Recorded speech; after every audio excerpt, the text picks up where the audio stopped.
I'm looking at this basically feeling much better about the Mets' outlook going into 2026 now that they've got a bona fide number one at the top of the rotation. So when I think about Freddie Peralta joining this Mets team, now I can take them more seriously when it comes to not only the depth of their rotation, but also the upper echelon starting pitchers at the top.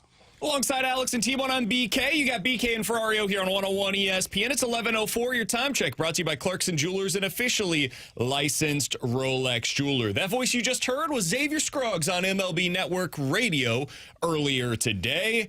He was reacting to the news from last night that the New York Mets have indeed made a significant trade, adding to the front end of their rotation.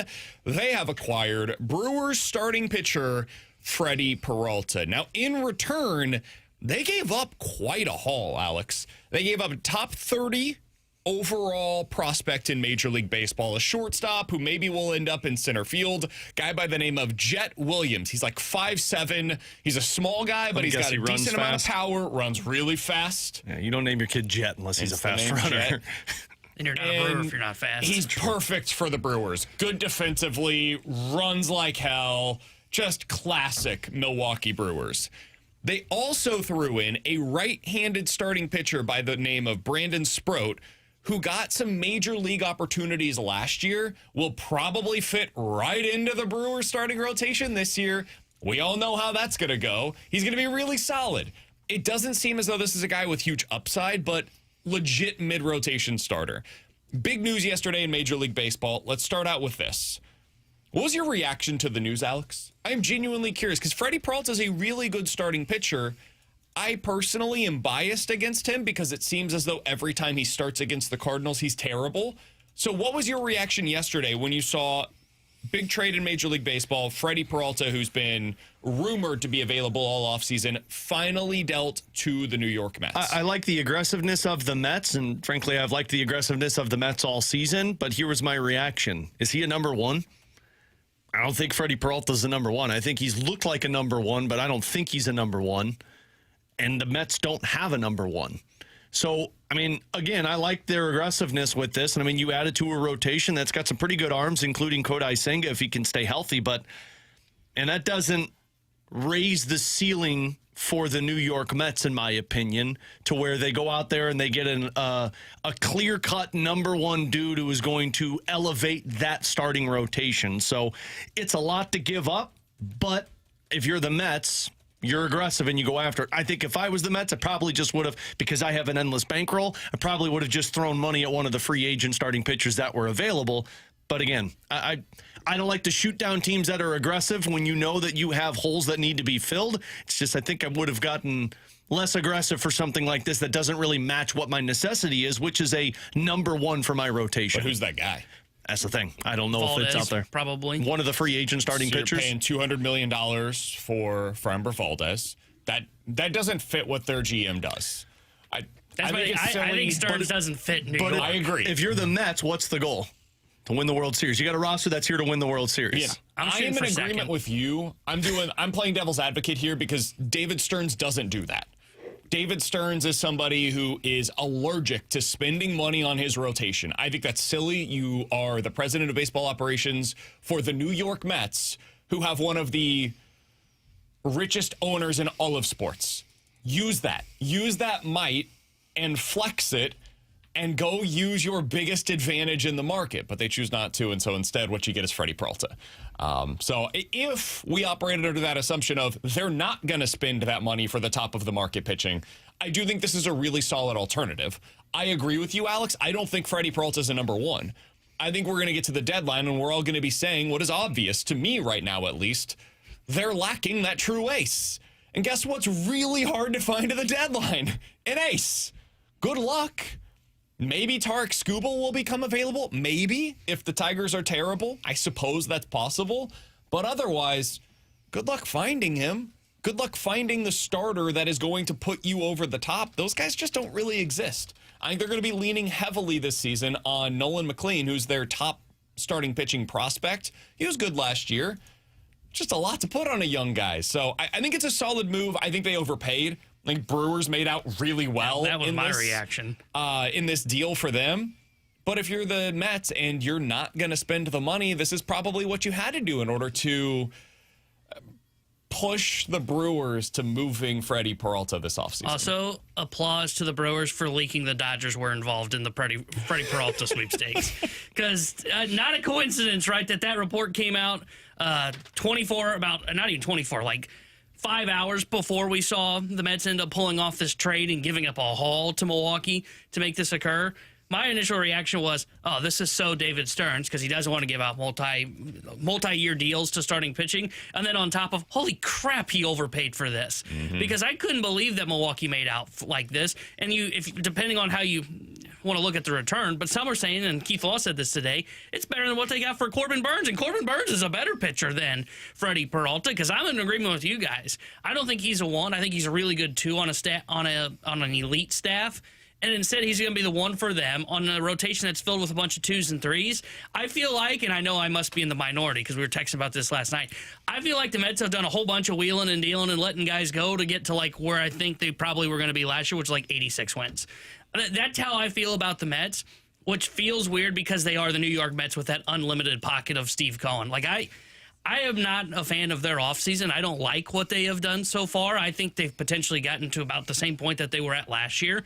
And I thought the goal of moving on from, Alonso, Diaz, Nimmo, the franchise favorites, was to improve the roster. And all I see is a bunch of, guys that were brought in that are washes at the best case scenario. I think they're pretty good. I like what they've done this offseason. I think they're much better defensively than they were a year ago. And how much value does that have? I think we can have our qualms. Ask the Brewers. Sure, yeah, they've built based upon defense, and that will help their pitching. That'll make their pitching play up a little bit compared to what it was previously. Having Juan Soto certainly helps. They've got the star power of Soto, Lindor, Bo Bichette. That's a pretty solid front 3 guys when you're talking about who is the face of your roster going in to 2026. It sounds as though, and T-Bone, I know you don't value this either, but maybe they do, their locker room was a disaster last year, and that's been publicly reported now, and we saw it based upon what happened with the on-field product down the stretch last season. They wanted to fix that as well. So if you viewed it as a problem, they clearly did. They fixed their locker room issues compared to a year ago. They have brought in, I think Simeon could be decent for them. I think he's a really good defender still. He could be an average bat. There's value in that compared to what they had at the position a year ago. Bo Bichette, I think, is a really good player. Great? I don't know. Elite? Probably not. But good, definitely. Lindor is a stud. Soto's a stud. I think this has the look of the second-best team in the National League right now. And I like that they took a shot. And I know Luis Robert has been bad for the last couple of years. He can't even stay healthy. But, you paid a lot for it, but you took a shot. And if you can get him back to somewhat of what he was in the past, I mean, that's a 30-plus home run hitter. Yeah, I'm not expecting that. But if he's just a really good defensively, stays healthy, a little below league average offensively player, that's an upgrade from what they've had in center field. Yeah, see, I look at it and go, Jimenez, mistake bringing him in, not going to be healthy, not going to be a good bat. Simeon washed up at this point in his career. Sure, he's good defensively, but and then I look at it and they go, their first base upgrade over Alonso was Polanco, which is fine. Jorge Polanco was very good last year. 2 years ago, he's below league average, right? I just see this lineup and go, man, there are 3 guys that I fear, and it would be Bichette, Soto, and Lindor. The one that really strikes fear in you is Soto. That's it, though. And then I look at the rotation on top of it and I go, man, this rotation. Lindor strikes fear in you. Lindor's still good, yeah. I mean, Lindor's a stud. Lindor and Soto, and Bichette struck fear once he got into the playoffs last year. That's a really good 3, and then I look at the rest of the roster and go, I don't see much around those 3, and then I don't like the rotation. How many the bullpen teams in the see. National League, though, have more than that? Don't say the Dodgers. The Dodgers. Don't say the Dodgers. The Dodgers. I mean, to me, this is the Dodgers' NL to run. I don't see anybody that's close to competing with them right now. You can't operate trying to catch the Dodgers anymore. No. You just have to operate to be the second best and hope somebody stumbles in the playoffs. Who would you say right now has the best chance of dethroning the Dodgers in the National League? Because I think it is the Mets. Yeah. I don't see anybody else that has a better roster than them as of today. I wanted it to be the Phillies. They just did basically nothing this offseason. I think the Mets, I think the Cubs, but the Cubs have to stay healthy more than anything, but I like their pitching staff, and Bregman's a good piece to have. Tucker. I know, but Bregman's not Kyle Tucker, but I still like Bregman, and you put him into a lineup, and that's expecting everybody to succeed this year, but I like their pitching staff more than anything if they get their healthy guys back. Yeah, I mean, it's either Mets or Phillies for me. And I understand the Phillies lost some pitching. They still got some guys that are in the rotation they don't that have I Zach like. Wheeler. They don't have. Apparently, we've been saying his name wrong all along. By the way, it's not Ranger Suarez. It's Ron Hare. Ron Hare. You have to roll your Ron Hare. I can't roll my R's. So yeah, they don't have him. They don't have. And Nola was awful last year. Yeah. So in what's their their rotation. pitching? Christopher Sanchez. And they have to outscore their problems. I mean, I know he said they're not going to add something else. I'm not sure I buy what Dombrowski was selling. There's still really good arms on the market. I wonder if they're going to go out and sign somebody like a Gallen or a Valdez, or even like one of the other mid-tier guys like Bassett, for example, I think is on the market. It'd be fine. It doesn't really change how I feel about their team, though. I feel better, right? Because I still like the offense. I like the fact. I know people in Philly were upset that they're basically running it back. The real answer is there's no team that's dethroning the Dodgers. Who has a better three right now to build around offensively, the Phillies or the Mets? Would you rather have Turner, Schwarber, and Harper, or Soto along with Bichette and Francisco Lindor? I'd rather have the Mets. If you go by 4, would you rather have the Phillies with Real Muto or the Mets with whatever 4th you want to put in there? I think Real Muto at this point is just fine. I think he's just a ready catcher at this point in his career. See, I think I would rather have the Phillies. Harper, Schwarber. I mean, Schwarber's coming off an MVP type year. And then you got Trey Turner from the right side, who's a very good bat as well. I think I'd rather have those three. I think the better player of the group is with the Mets and Soto. Yeah, best hitter. I would go Soto as a hitter over Harper. Harper all around brings more to the table to me. I think I would rather have Bichette at this point than Trey Turner, which sounds crazy, but I kind of feel that way. And Schwarber versus Lindor, if you told me for 2026, who would you rather have? Not based upon previous history, but for 2026, who would you rather have? All-around player, I think I'd go Lindor for this upcoming year. Value of being a shortstop defensively. Offensively, I think he's not too far behind to the point where it's going to be an absolute avalanche in favor of Schwarber. I'd rather have the Mets. And then if you go beyond that, I'd rather have the Mets pitching as well, I think. I don't think it's great, but I think it's right there with the Phillies. Bullpen, definitely right there with the Phillies. I think the Mets right now are the better team of the two. Yeah, I think they're the second best team in the National League right now. Yeah. The funny thing is, it feels like the National League's kind of weak right now. I mean, like the third best team is probably the Cubs or the Phillies. Yeah, and because I don't necessarily disagree on the debate between the Phillies and the Mets, but I look at those teams and go, man, there's some serious question marks on these teams for being the quote-unquote second best, right? Like, I look across the American League, and whoever you want to pick as the second best there feels a little bit deeper, because I think the American League's just deeper all around right now than what the National League is. Is this the kind of deal you're hoping for with Brendan Donovan? What the Brewers were able to get in return for Freddie Peralta? It's not apples to apples. Peralta is a pitcher with 1 year of control compared to Donnie, who is, I don't say this to diminish what he is, but as a super utility guy who can play anywhere, left-handed bat with 2 years of club control. Do you view the kind of return that the Brewers were able to get back, a top 30-ish overall prospect in Major League Baseball, another guy that's top 5 in the Mets system, who is right now ready to go, mid-rotation kind of a starter? Is that what you're hoping for if the Cardinals do trade Donnie Alex? Yeah, that's my hope. 2 top 100 prospects, one guy that's above the top 50, top 30, top 25, something like that. One elite prospect and another top 100 prospect. That's what I'd be hoping for, because I think Brendan Donovan's got a lot more he's got more versatility and he's got more control than what a Freddie Peralta is. Peralta's a pitcher, so that trumps no matter what we bring up with Brendan Donovan, but yeah, I would be hoping for 2 top 100 prospects with one being an elite guy. Yeah, I'm hoping for 2 top 100 prospects. I don't know you're getting one in the top 50, though. I think you're looking in that 50 to 100 range for both of them. And the first one will be on that upper end of that 50 to 60, 65-ish range. And then the second one will be like in that 80 to 100 range. This is what I'm hoping for.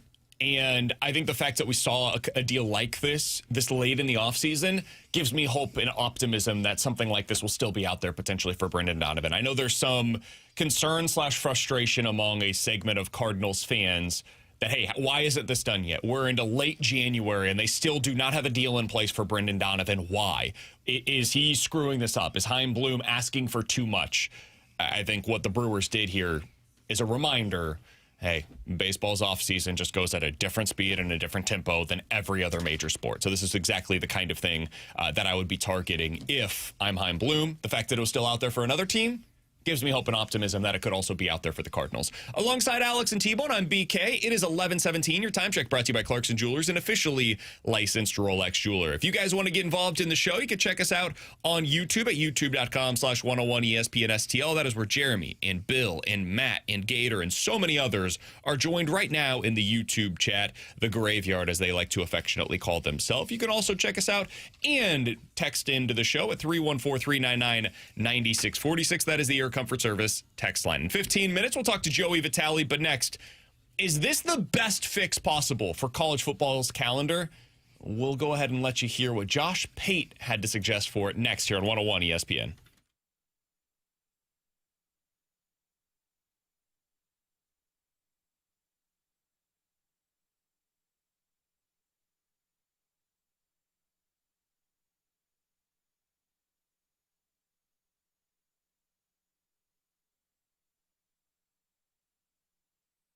It is time to unlock your inner champion. The place to do so is with our friends at Victory Men's Health. Check them out today. They have 4 great locations across the St. Louis area.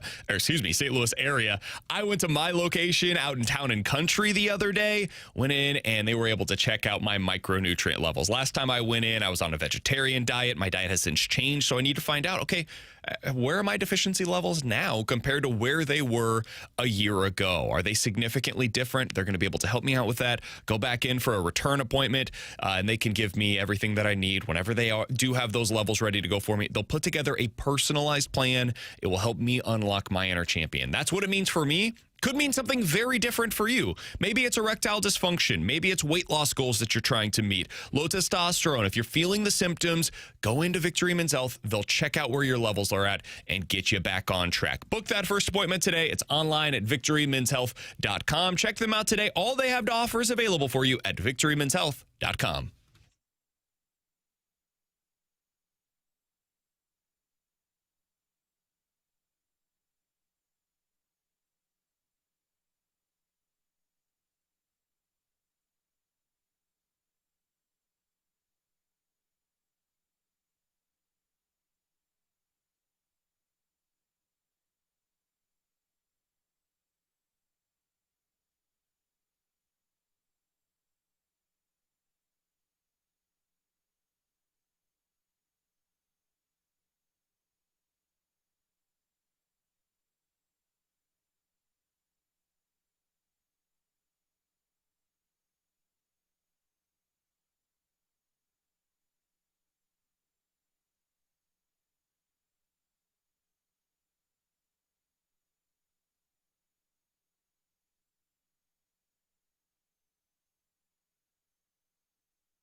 College football, the on-field product, is probably as good as it's ever been, Alex. We have parity. We have Indiana winning the national championship. It's excellent. Every week you can watch. The theater is fantastic. It's really good. Off the field, it's a disaster. You've got lawsuits everywhere. The Duke quarterback right now is technically in the transfer portal, but there's a temporary restraining order from him to enter and actually sign with somebody else, but he may be the next quarterback at Miami. We don't really know. There's this weird limbo situation. Washington's quarterback was in the portal, then he had committed to LSU, and then he was no longer in the portal and went back to Washington. It's a nightmare. Oh, by the way, the actual calendar itself, we just finished the season. It's late January. We still don't know who's entering the portal from Miami or from Indiana. I think it closes, tomorrow? College is on campus. They're going to classes right now. It's insanity. Student first. So Josh Pate, who I think does a pretty good job on his show, does some stuff for ESPN now as well. He yesterday came up with what he believes to be the best fix for college football's calendar crisis. And I got to tell you, Alex, I listened to it and thought to myself, this might be the best idea I've heard yet. Go ahead and take a listen. Step one, I would like to move week 1 to what week 0 currently is, which leads to a revolutionary Thanksgiving weekend. It's where step 2 comes into play. We're going to have conference championship games. We're just going to have them Thanksgiving weekend instead of the week after Thanksgiving. We have a big problem in this sport right now.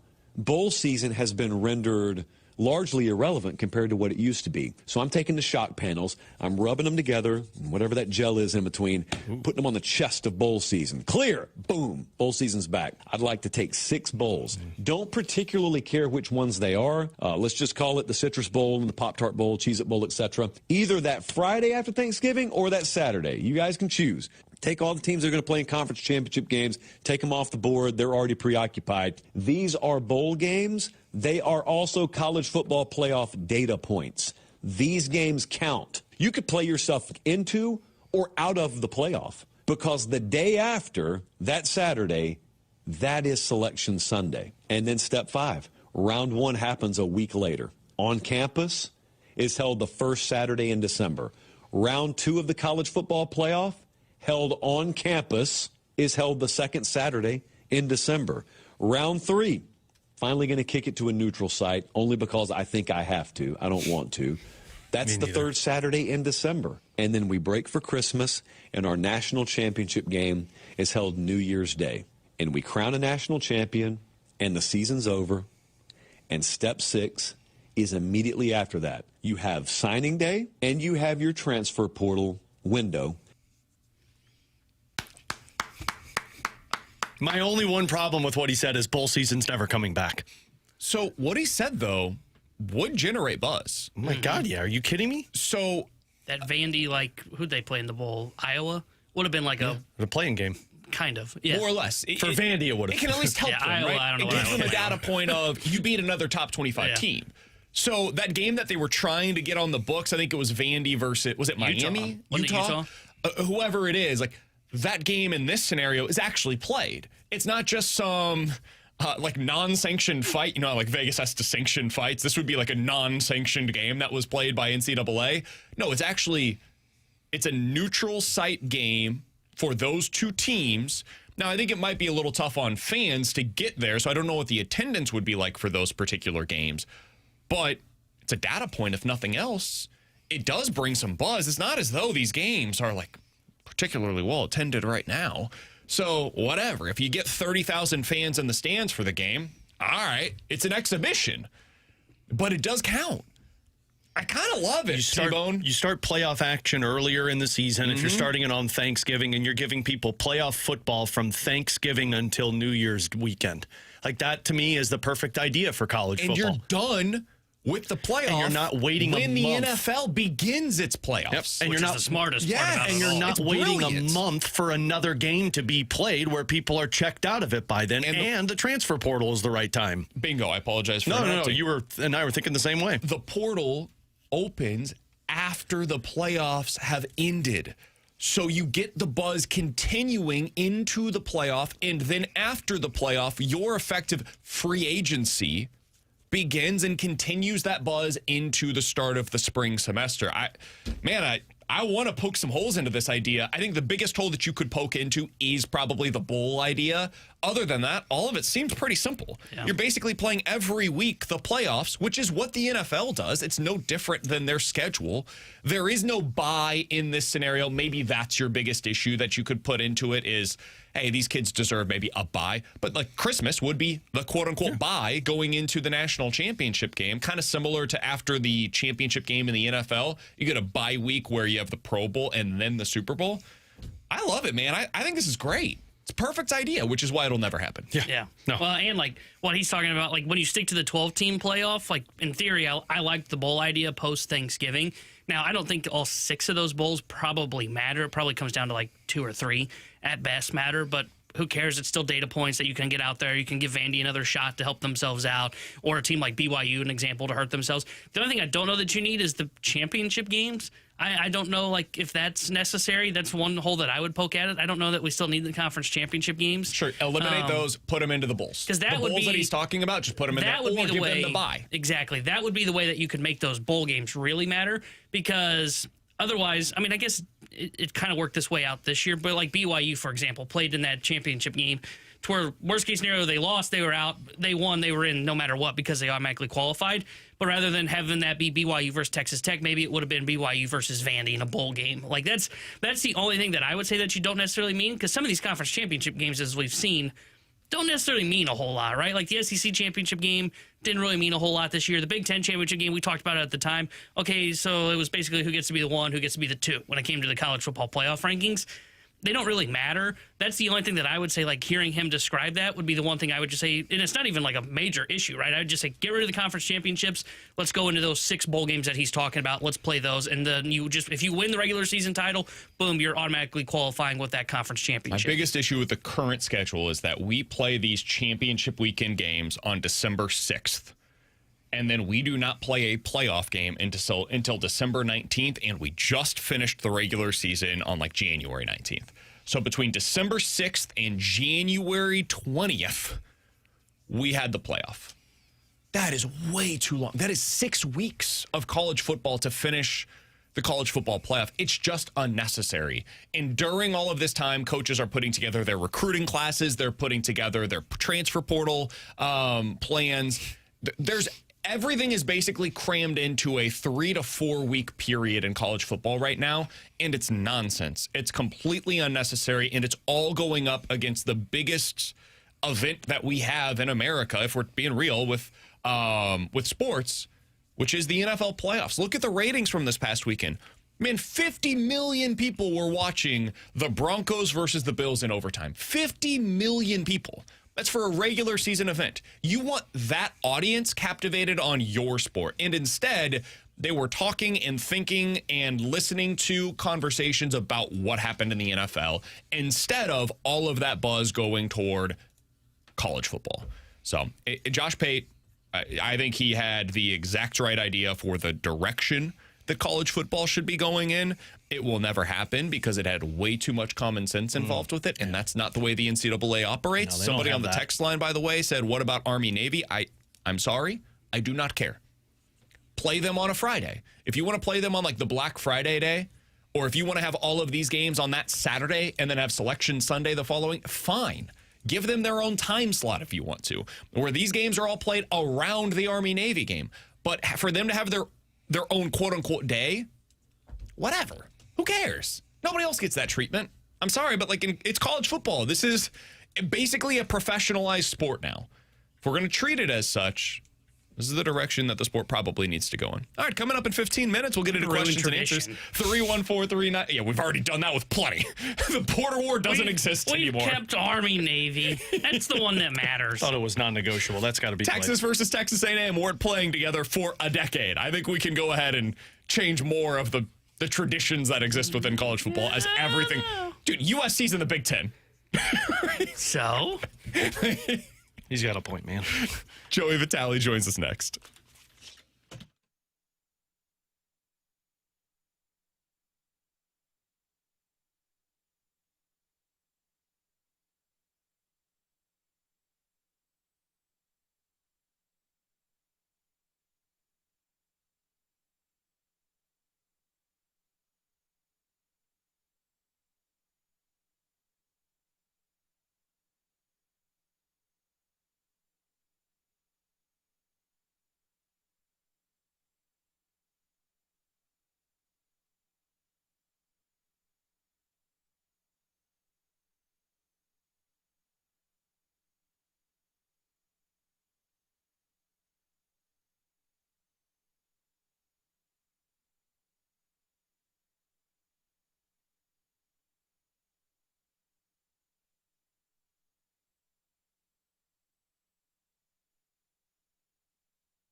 Tanner Hendrickson here, the Sports Center update brought to you by Saliga Heating and Cooling. Blues off again today. They'll be back in action tomorrow night when they visit the Dallas Stars. We'll have pregame coverage tomorrow starting at 6 o'clock with Alex Ferrario. Puck drop at 7 o'clock with Chris Carver and Joey Vitale. The Sports Center update is brought to you by Saliga Heating and Cooling, a Daikin heating and air conditioning dealer.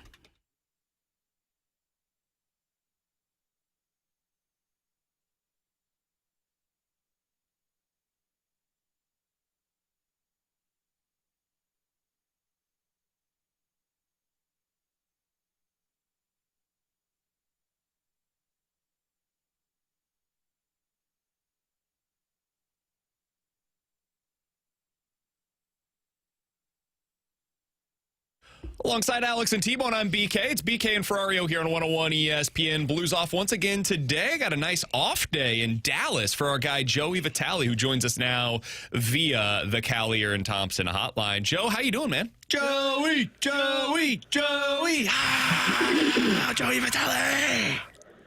What's up, boys? What's up? In Dallas? Dallas is good. How you guys doing there? You guys getting ready for hunker down for the big snowstorm, I'm assuming? You better hunker down for it, big boy. You're coming home to 10 degree, maybe below that temperature weather. What do you do with a full day off yesterday in Dallas, Joe? 55 degrees an entire day? Buddy, I felt like I was in prison. It was one of those things where, you want to get out and you want to do stuff, but also, like, my body just needs rest. Winnipeg will do that to you. Yeah. Do nothing. Sometimes our bodies just need that reset. So I honestly didn't do too much. Went for a couple walks, went outside. It's amazing. I got to be careful how much I say, and just in case someone in my family is listening. But, the old days when you're home, it's like you got 100 different things going on. But the biggest question I had the other day was, when do I leave to get a cup of coffee, and then when do I come back? So that's really was the biggest decision yesterday. And but no, it's interesting too. With you mentioned the snowstorm and the weather turning in St. Louis. The weather's actually going to be turning here in Dallas tomorrow too. So it's just the time of the year. You don't know. You try to take 1 hour at a time. Who knows what's going to happen with the game tomorrow. I'm assuming everything's going to go through just fine, but it's something that Dallas is aware of, and they're going to have to kind of monitor it with their fans and making sure everyone's safe out here. And then St. Louis gets hit on Saturday. So just that standard stuff usually happens a couple times a year. So hopefully things go without a hitch. We were looking at potentially going to the Blues game on Saturday against the Kings, and boy, if you want to go, you can get some real cheap tickets right about So now. I've heard. I wonder why that is. Yeah, a lot of people are saying, maybe I'll go ahead and then we're gonna see what I can get for these instead. We're gonna get like half an inch of snow, and it's gonna be like 2 degrees outside, but nothing on the road. Joe, how much do you pay attention to the updated forecast when we get into these situations? It's typically like once or twice a year where you get the, oh boy, this is the big one, here it comes. I love the weather. I love looking at the weather. I think a lot of people do. I mean, you go back to thousands of years ago, right? You were following animals to survive. Animals followed weather patterns. So, understanding and trying to anticipate the weather was actually part of survival. And I think it's still in us all. That's why I'm like hooked on the weather, especially these snowstorms. And because, so many different things can go different directions. We've seen a couple games in the past where the Blues have gutted it out.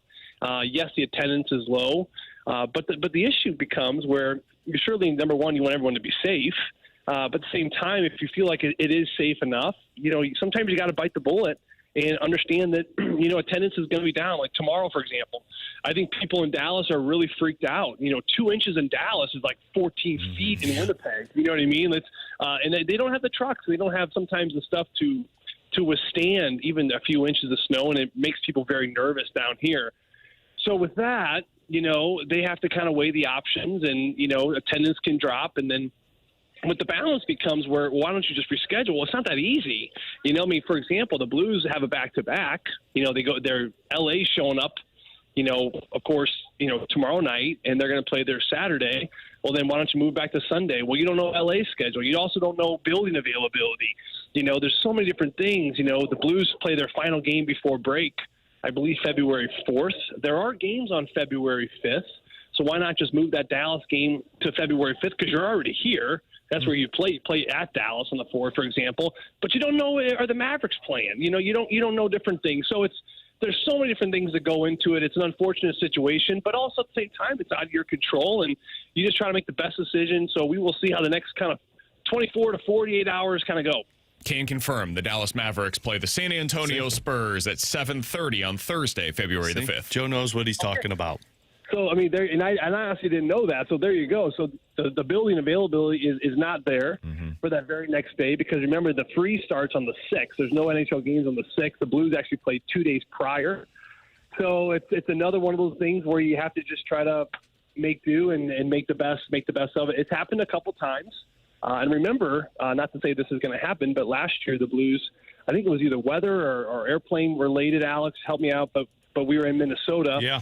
We had a back-to-back. We played the Ducks the next night. We weren't able to leave. We flew day of game, got in around 2 p.m. The guys had a quick little meal and a quick nap, and they destroyed the Ducks that night. So you never really know. It's just that time of the year, and certainly the players are just kind of waiting to kind of see how it goes. You just take 1 hour at a time. Yep, sometimes you're at the risk of weather and plane situations to try and play hockey games. The other thing, Alex, like there's no breaks here in the schedule. They play every other day, basically from January 27th up until the 4th. Well, and the hard part is you can't reschedule games because March and April are so jam-packed because of the Olympics. Right. Yeah, it's not an easy situation. Like I said, you're really at the mercy of making sure these games happen on time, and with the weather coming in, it can be hard. Not to mention, guys, I mean, it's not like the Blues, they own their jet. You know, we don't fly in with the Blues jet, and it waits for us.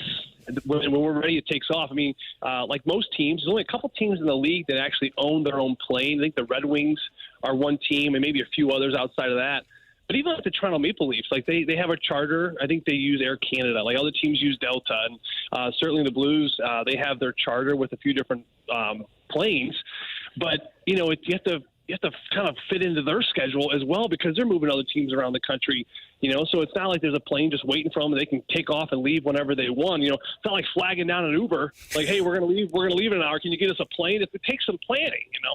Maybe 20 years from now, we'll have Uber airplanes that you can just flag down on an app just have one drop for you. Joe, I'll be the pilot, too. Oh, no, I'm not getting on that plane. I know you're not getting on that plane. No chance. On ice, Joe, the game simply against the Winnipeg Jets came down to the Blues just struggle to find guys who can execute goals. They get their scoring chances. They just can't find the back of the net. I'll ask you the same question I asked Curbs yesterday.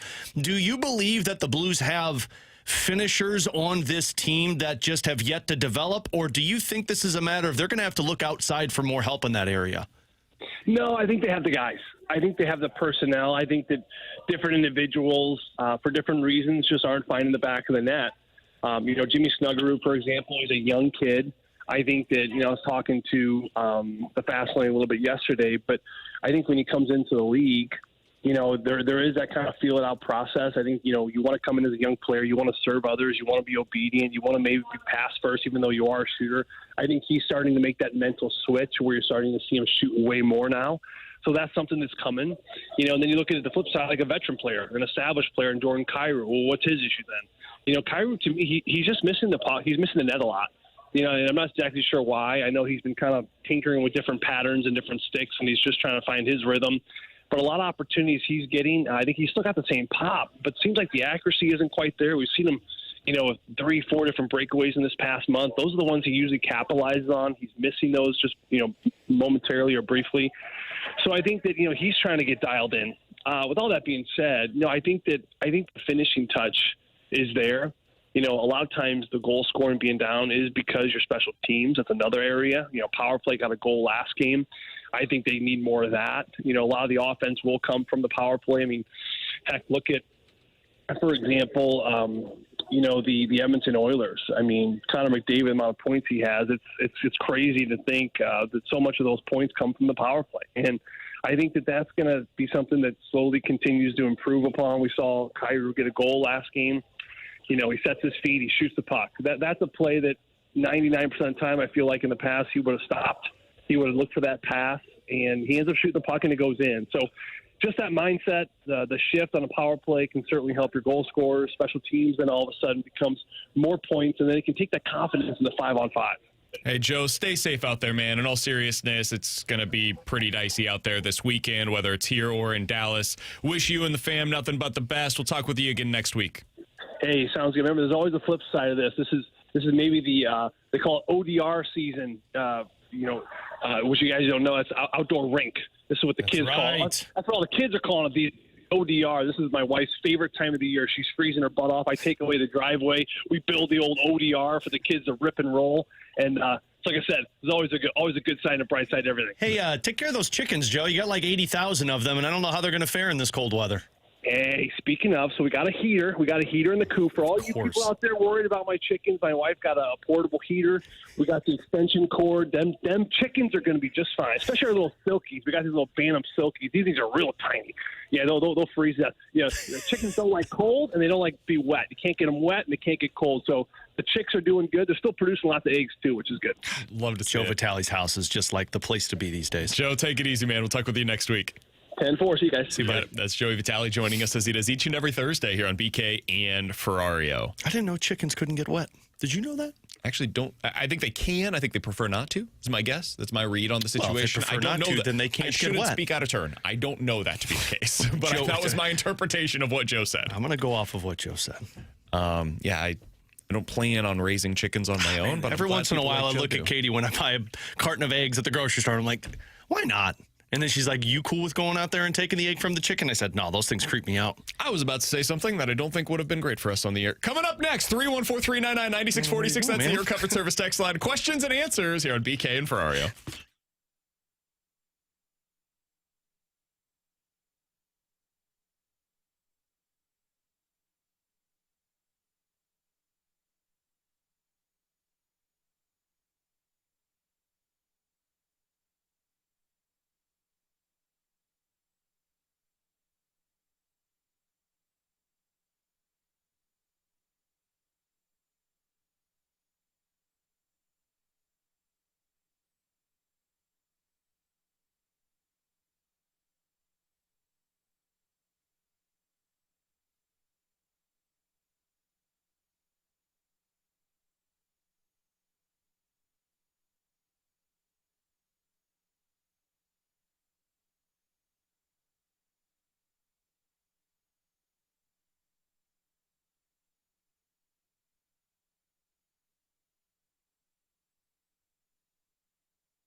143999646 is the Air Comfort Service text line for questions and answers. If you guys have any questions, go ahead and get them in right now. T-Bone, you said you went to a brewery yesterday? Yeah, just down the road here on Olive. Great Heart Brewing is where I went. So good, German man. food. It's really good. I don't do German food. Oh, it's good. It's good stuff. They have an awesome chicken schnitzel. Yeah, I didn't have the schnitzel, but I had the cordon bleu. He did that on purpose. It's no funnier word than schnitzel, man.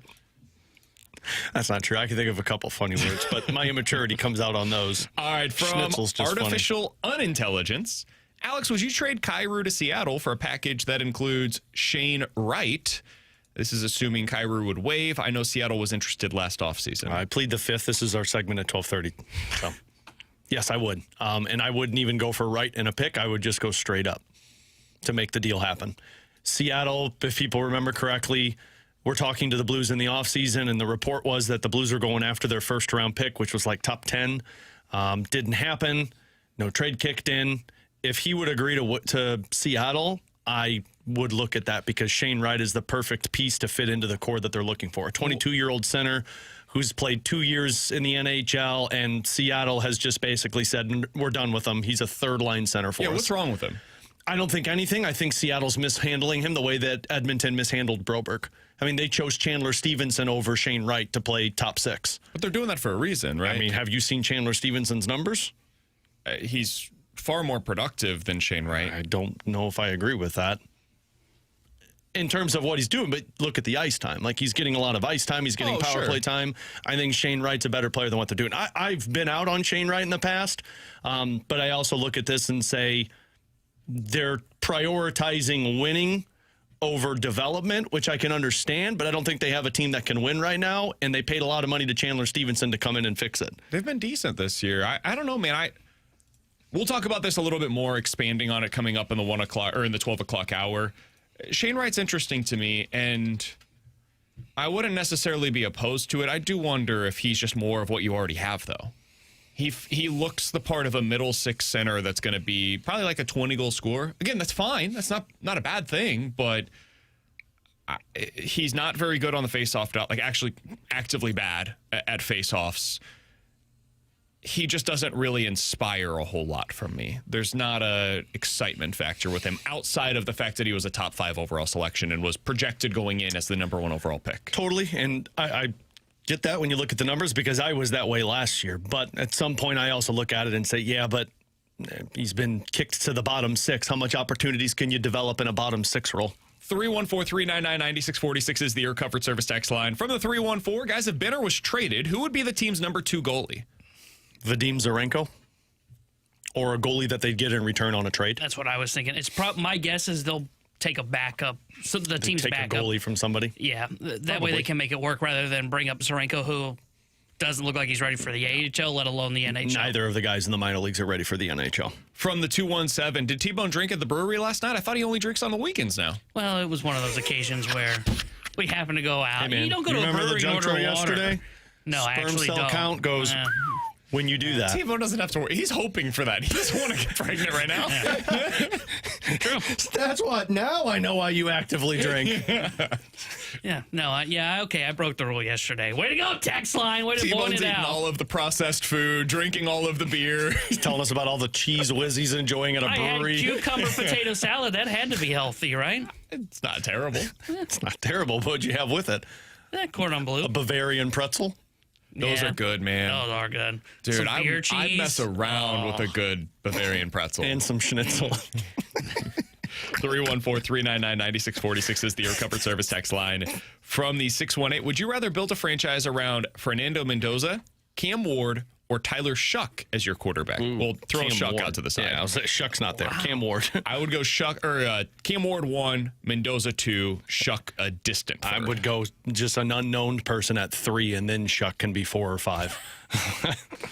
Yeah, He's on my ish list too for beating the Bucks on the Survivor pool. I agree. I would say Ward is probably 1, Mendoza 2, Shuck distant third. I like Shuck, but he's not with those two. He's fine. I think he can be like Bo Nix. Oh, I was going to go like Mac Jones. A guy that you're happy to have as a backup, is probably overqualified in that role. But if he's your starter, you're always wondering who's the next guy going to be. And I think that means he's probably like the 30th best starter in the NFL. Like right now, do you guys think Saints fans are like, yeah, our franchise quarterback is Tyler Shough? I think Saints fans are more concerned about their salary cap situation. Yeah, I think Saints fans are probably spending most of their time looking at who the 2027 number 1 overall selection will be. Yeah, maybe. I think if I'm a Saints fan, I'm looking going, why the hell are we still running it back with all these old guys? I mean, how can I know what Tyler Shough is when the roster around him stinks? I think they don't have a choice.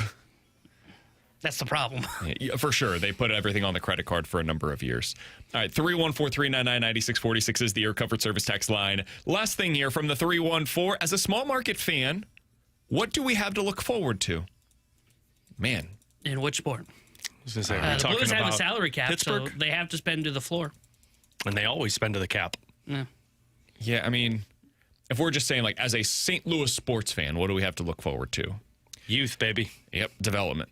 Process, everything that T-Bone hates. Patience. Ugh. But yeah, I'm not telling you got to like it. I'm just, if you're asking what the answer is, that's it. Yeah. I would find a good team in whatever sport you love and root for them. Wow. Oh, so you're one of those bandwagon Fairweather fans. I would be this year. Yeah, I would proudly be this year. Well, you don't get to celebrate then when this team actually is good. That's okay. It's going to be about 5 years. I do find the bad years to make the good years feel that much better. Oh, hell yeah. Going through this and I went actually to those Blues games when they were bad. Yeah, continuing to pay attention to it, it builds that scar tissue. Like Donnie. Donnie's been a Bills fan for a long time. He didn't just suddenly become a Bills fan whenever Josh Allen showed up.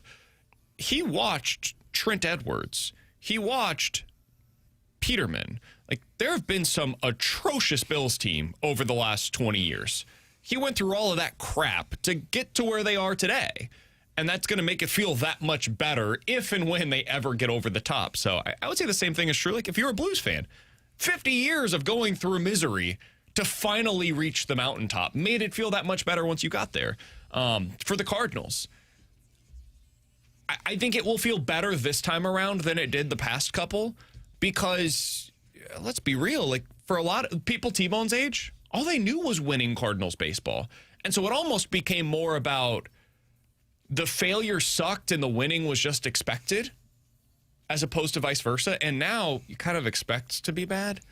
And so the winning will feel that much better. That's my personal viewpoint. I just enjoy winning, right? I get it. Life's about winning, not losing. But you always can't win, T-Bone. Sometimes you got to lose. No, Life is about the experiences I like winning along at the about way. 55% clip, And you know? T-Bone, a decade from now, I think you'll feel that way. But I understand right now you're not at that point in your life. I'm not happy. I think Alex is more there. Once you have kids, I think you start to get to the place where it's like the experiences are really what matter in life. Ferris Bueller said it best, man. Life goes pretty fast. You need to stop and look around and take it in every once in a while. I don't think he said that, did That's he? exactly what he said at the end of the film. Not exactly. I kind of paraphrased it, but yeah. You mentioned the Bills. They have announced that they completed an interview today with Brian Dable for their head coaching position. I thought Yesterday he was Joe an OC. Brady. There you go. Go on, let me say they might be the two Somebody favorites for put the something job. out there yesterday that said, God, imagine being the head coach that you're taking over a team that you know when the team drafts bad players, you're going to be blamed for it. Mm-hmm. And you do it anyways because I have Josh Allen. God, I feel awful I saw for somebody Josh say Allen. today that this is not a good coaching job. And I was like, guys, we did the same thing with LSU. Where we were like, oh, look at what the governor's saying. It's LSU. Take the job. I don't know if it's the best job out there anymore. Bills or the LSU job? Bills. LSU one absolutely is. Bills, I'm not as fast to say it's the best job as I was a couple of days ago now with all of this coming out. If you want to take the Ravens job over it, I think that's totally fair. You've also got an alien quarterback, and you're in a really good situation. Ownership is stable. The GM has shown an ability to consistently put out a winning product. Like that job, I think, is totally fair to put over the Bills. That's probably the only one, though. Any other ones, man? Yeah, for sure.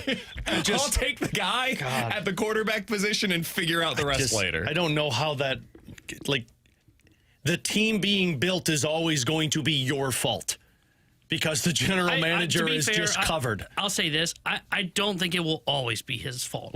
Because I think what happens, and we see this across sports all the time, a GM will always get one chance to blame the coach. And he used that card right here. he can't go with Dable, for example, for 3 years, and if they're doing what they've just done, and then go to the owner and go, yeah, boy, Dable really wanted me to take another bad receiver. See how fast Pagula jumped in there? And Pagula's got a tendency for defending guys that are problems in their organization. I think it showed Pagula's just not in touch with where Kevin Adams went through a lot of malpractice at general manager for many years before he finally said, okay. I mean, I'm somebody that I agree with you, Alex. Like, ownership is a really big deal. The biggest deal inside of an organization, though, is do you have your quarterback? Yep. And not only do they have one, they've got one of the 4 guys that matters more than anybody else. You got your quarterback, and you can't get over the threshold because the roster is built poorly, and the coach is the one that's always going to be blamed for that roster. You're right. I mean, I feel worse for Josh Allen in this situation because this is it. Like, you're going to go through coaches now moving forward in a roster that's not going to get fixed. I think it will be, though. I just trust over time they'll stumble into the right picks. Yeah. They haven't over the last 5 drafts, but we've seen this before. Seattle, their GM was viewed as the best guy in the sport.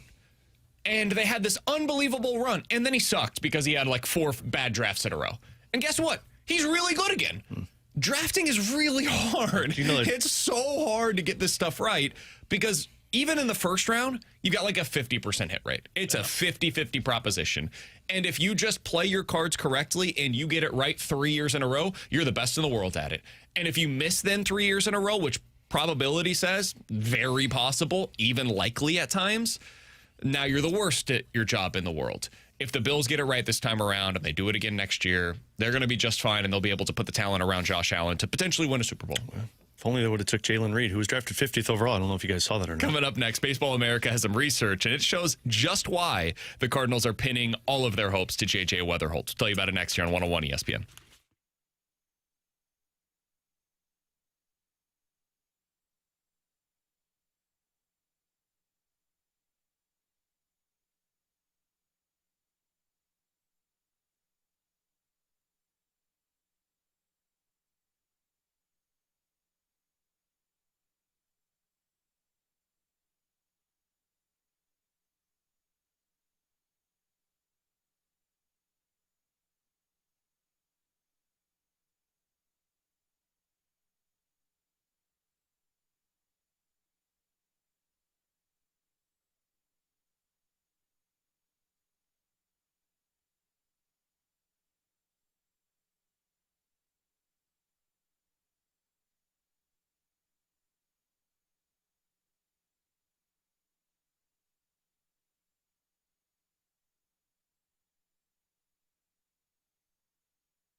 This is a great piece by JJ Cooper over at Baseball America. He did a bunch of research, Alex, into career expectations for Major League prospects. And he looked at the breakdown between guys that are top 3 prospects and then players that are in that 4 to 10 range, so back half of the top 10 prospects in Major League Baseball. And then he continued breaking it down from there, 11 to 25, 26 to 50, and then finally 51 to 100. And if you want to see this, you can check it all out. It's on Twitter at Baseball America. You can check it out on the Baseball America website. It's all available for you over there. But the easiest way for me to break this down, and this doesn't come as a shock, but you see it in numeric form instead of just anecdotally thinking about how much better top prospects are than the rest, right? Top 3 prospects go on to become legit superstars, Alex. About 15% of the time. Hey, I like that clip. Meanwhile, 51 to 100, so guys in that Alec Burleson range, that kind of category. Or we've seen this with, I think Victor Scott was in that range. Quinn Matthews on the pitching side was in that range. Zach Thompson, et cetera. A lot of the Cardinals, the quote-unquote top prospects for them in their system have been in this general range. They become a superstar level player about 2% of the time. So it almost never happens. It does. There are outliers, but it's very, very rare. And they are outliers for a reason. In fact, if you go to the 4 to 10 range, guys that are ranked in the back half of the top 10, it's like 10% of the time. 11 to 25, it's like 5 to 10% of the time. 26 to 50, very rare, like 5% of the time. The players that go on to become superstars are, generally speaking, there are outliers, almost always top 10 prospects in Major League Baseball. If you're a top 10 prospect, it doesn't mean that you're going to be a superstar. But if you're not a top 10 prospect, it means you're probably not going to be. I looked into this a little bit further because MLB Network is putting out right now their top 100 players in the sport. Turns out Mason Wynn did not make it. I'm still waiting on that beer, by the way. I'd like it before this weekend when I'm stuck in my house. Yeah, that's true, too. Yeah, really while I'm watching the disappointing. conference championship games. Glass bottles, we both said, please. So we don't know how they will be ranked in the top 10, Alex, but we know who the top 10 players are in baseball this year because they tweeted it out earlier today in alphabetical order. So I looked up today, all right, where did these players rank among Baseball America's top 100 prospects the year before they officially became major leaguers, before they graduated to become no longer prospects any longer. Corbin Carroll was the number 2 prospect in baseball. Vlad Guerrero Jr. was number 1. Aaron Judge, one of the outliers, he was number 90. He actually dropped down the prospect list as he continued. He was like 50, 70, and then 90. He's also like 6'8", 200-something pounds when he was 18 years old. He was so a tough projection. A lot of people struggled. Shohei was number 2. Cal Raleigh was not ranked.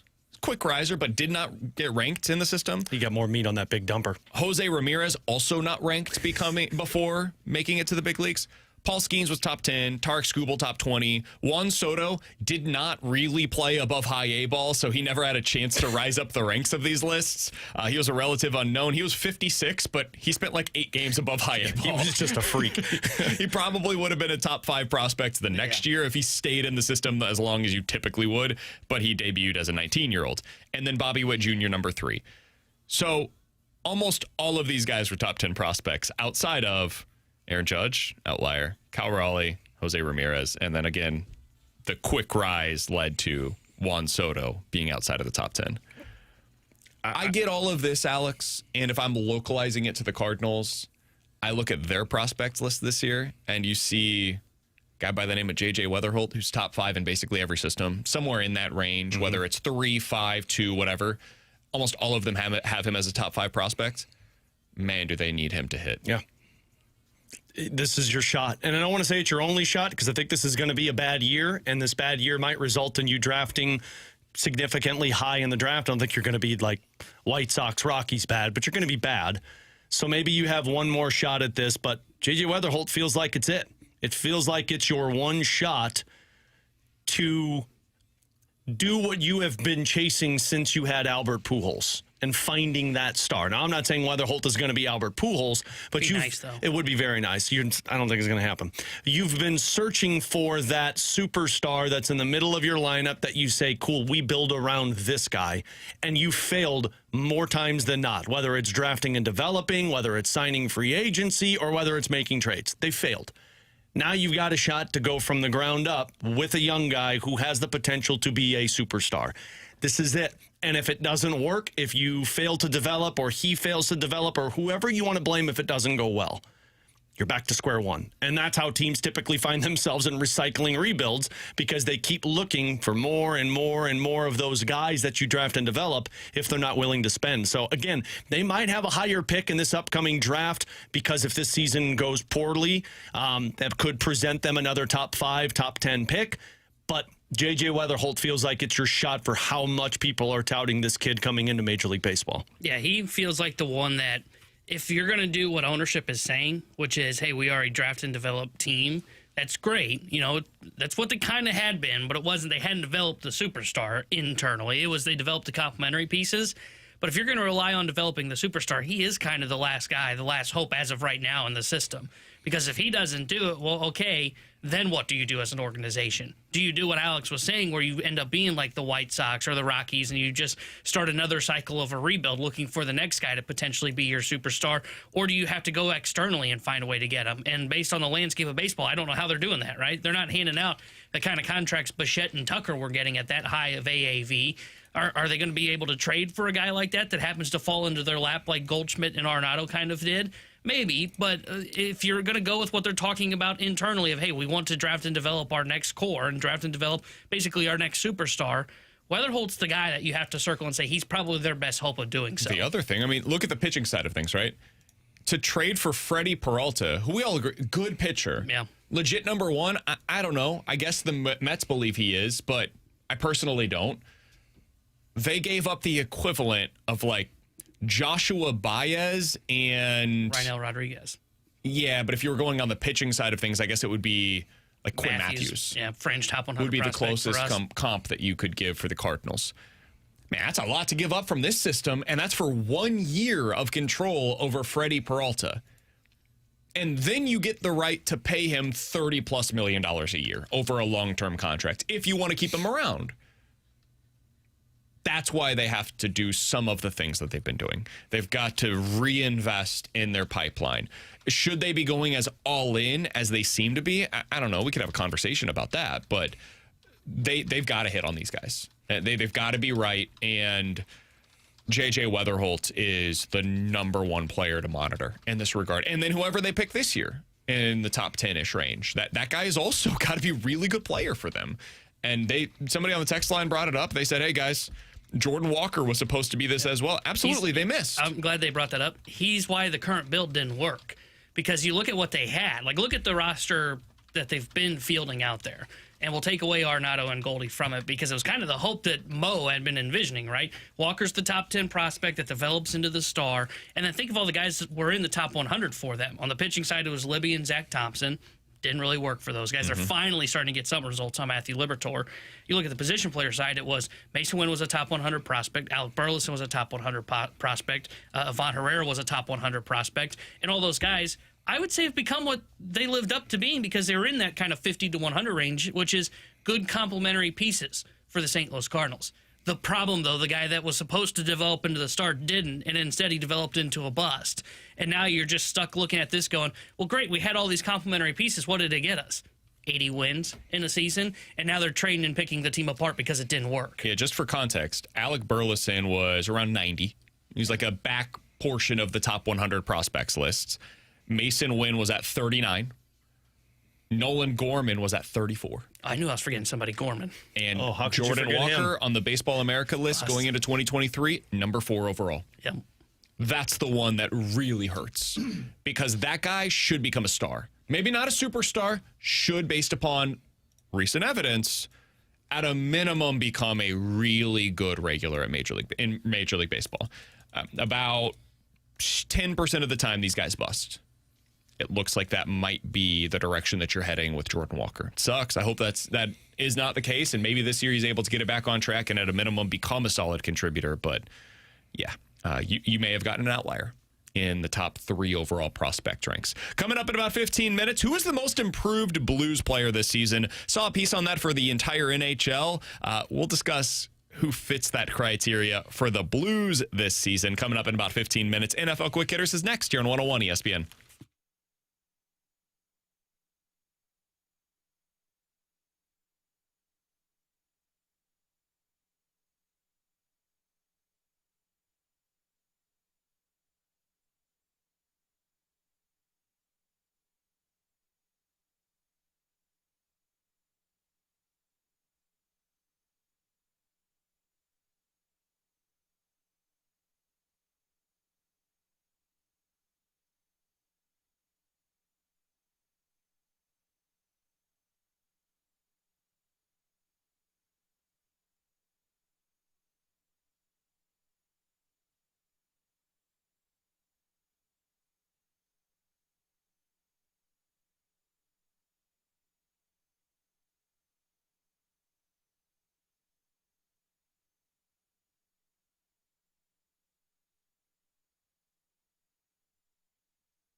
Tanner Hendrickson here, and championship weekend is upon us, and DraftKings Sportsbook is an official sports betting partner of the NFL. Looking ahead to that AFC championship game, the line has shifted a little bit. Patriots now just a 4.5-point favorite. I'm going to be hammering that. I think they win this game by a touchdown, and I'm going to parlay that together with a Ramondre Stevenson touchdown, and I'm going to have Ramondre Stevenson for 50-plus rushing yards in this game. And how about this? With DraftKings, they've got your back this NFL postseason with early exit protection. So if a player in your eligible NFL prop bet goes down at any point in the first half, you still get paid in cash. And they've also got great live betting options throughout the NFL postseason as well to make every moment feel bigger. So download the DraftKings Sportsbook app now and use my code TANNER. That's code TANNER to turn $5 into $300 in bonus bets if your bet wins. In partnership with DraftKings, the crown is yours. Gambling problem? Call 1-800-GAMBLER. 21 plus. Physically present in Missouri. Eligibility and restrictions apply. Bet must win to receive bonus bets which expire in 7 days. Additional terms at dkng.co/audio.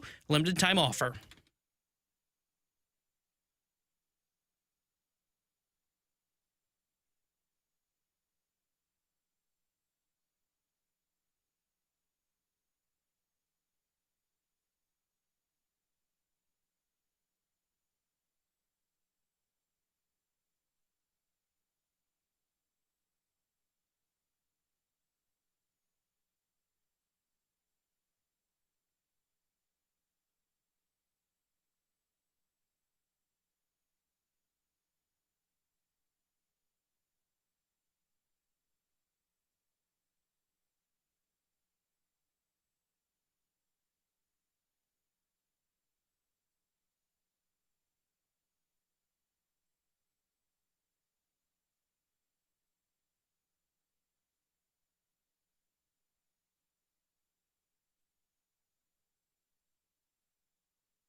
Is Pat McAfee okay? Why? What happened to him? What's going on behind me? He's right there, man. He's up there. He apparently went on a rant today about how the journalists that he's going to see on Super Bowl Row are fat nerds, and then basically for the next 3 minutes just talked about how they're all fat, and he's going to call them fatso, and he wants to do it now so that way he doesn't have to do it to their face next week.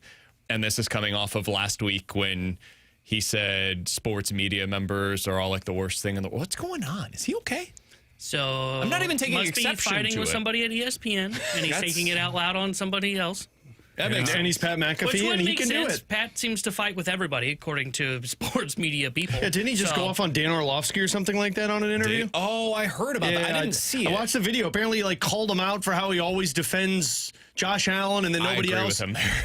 I think Pat does a pretty good job, but like It was very uncomfortable watching Orlovsky's reaction, and it was like, oh, it's like a train wreck. I'm like, I kind of want to keep watching this.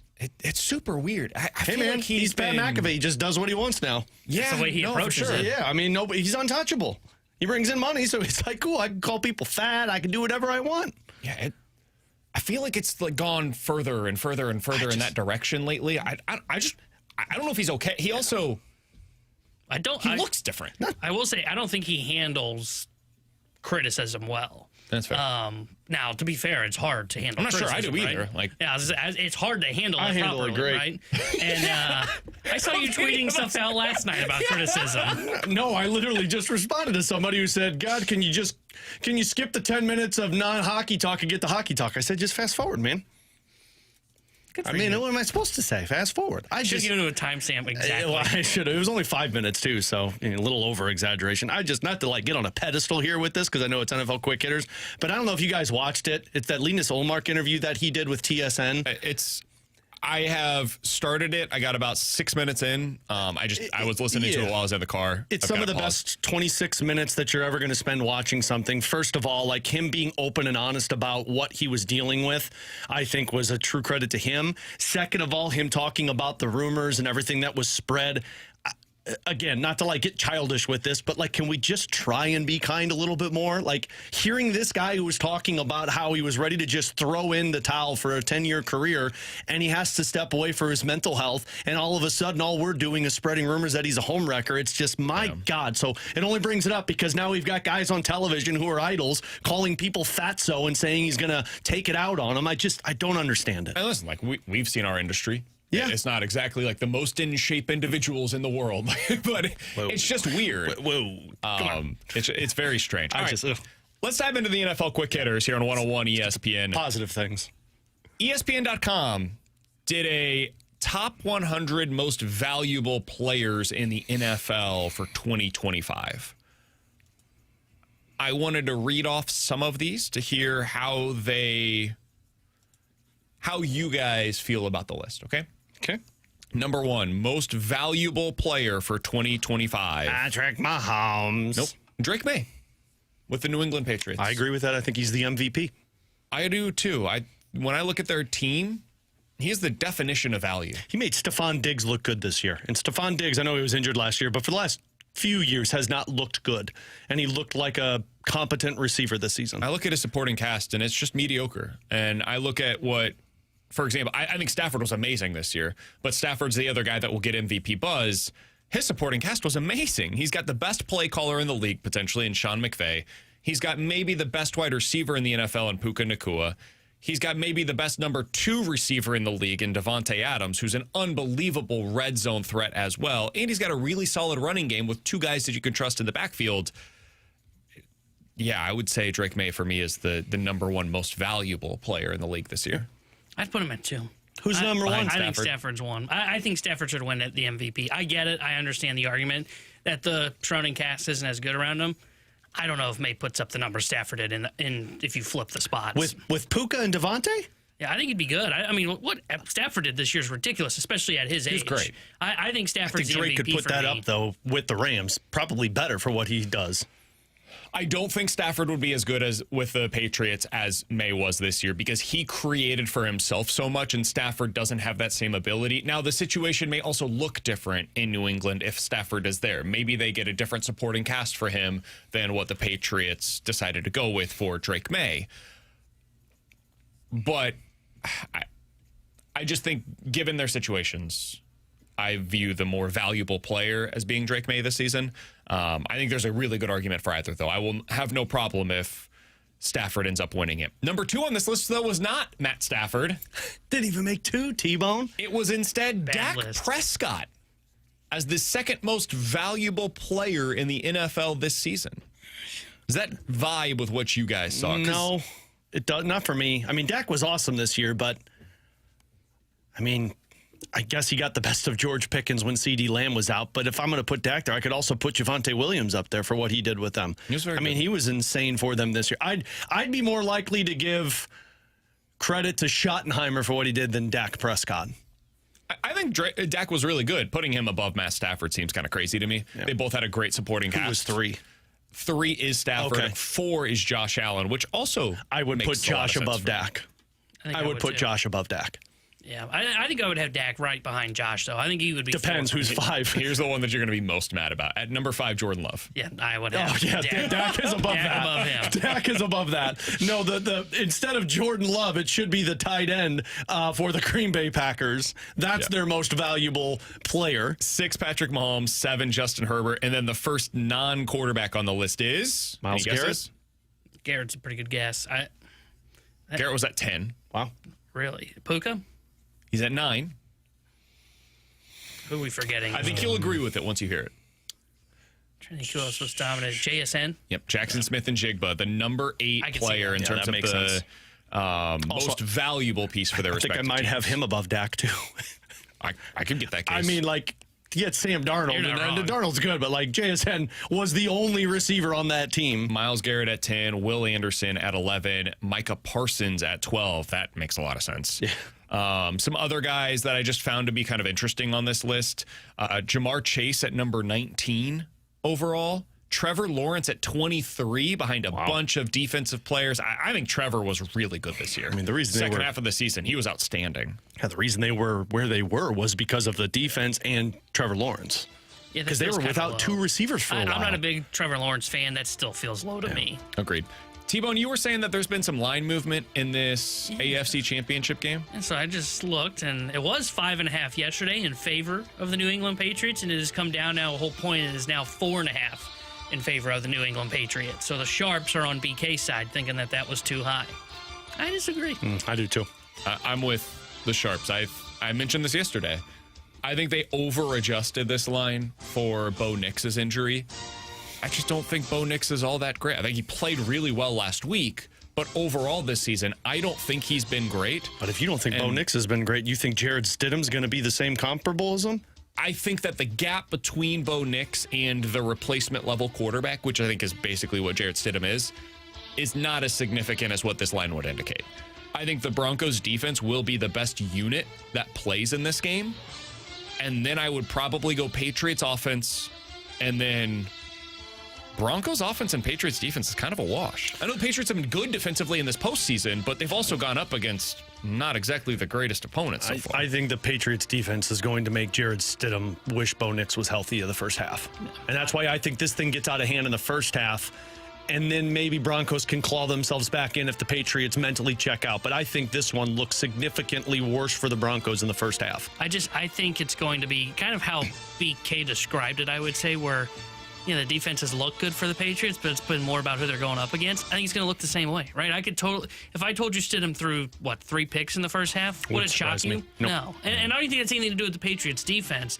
And that's why I just find it surprising that the line was at 5.5. It's why I said I think they're winning at minimum by a touchdown. And if you feel that way, I love hammering -4.5 now that it's even gone down. The other big news yesterday, not surprising, but the 49ers announced that Brandon Ayuk has played his last snap for the team. John Lynch was like, yeah, we haven't talked to him. And then there was Can't even find him. There was a follow-up question for Kyle Shanahan, who said, did you guys try? Did you try to reach out to him? He said, yeah, multiple times. Yeah, why wouldn't you try? I've got to coach a team, and eventually when I've reached out to him, John Lynch has reached out to him, his teammates have reached out to him, and everybody was ghosted? What more can we really do here? This is one of the strangest situations I can recall, Alex. He got the contract extension. He won. He got exactly what he was looking for from the San Francisco 49ers, and then he just disappeared. And this isn't some just random dude. Brandon Ayuk was like a top 20 receiver in the NFL. He's still right now only 27 years old. He's coming off of a serious injury, I understand, but he's played 5 years in the NFL and he's just disappeared. That's the part I'd be worried about, like the human side of it. Like you came off of a serious injury like that, and then you just mentally, this is just a weird situation. Like the only one I can remember, which isn't the same thing, but remember the Rams running back, Trey Mason, that just disappeared. And obviously there was concerns for his well-being. Like we're seeing videos of Brandon Ayuk speeding past arenas on Instagram and stuff. So, I totally get how they're done with it because, look, it's not an easy thing to handle that while you're trying to manage a football team and you got to move forward. But my God, it's just so strange and concerning for a guy that, like you said, got everything he wanted and then still decided to walk away and cause problems. I think it's different. Hope it is different. Is the Antonio Brown where he knocked himself out of the league? Where remember he got traded to, I think it was the Raiders, got the contract, and then was like cut by the time we ended training camp on that contract. Did he walk off the field too in the middle of it? And then he was gone for a year or two, and then the Bucs gave him a second chance under Tom Brady. The Patriots may have given him a second chance as well under Tom Brady, and then he just walked himself literally out of the league and out of the stadium, and that's kind of what this reminds me of. Yeah, it does feel very similar. That guy, at least for Antonio Brown, A, we knew he was kind of crazy, and B, he was older, so he had been in the league for like a decade before then. Brandon Ayuk is 27, man. This guy should be in the prime of his career. He's playing for one of the greatest play callers of this generation. He's on a championship contending team.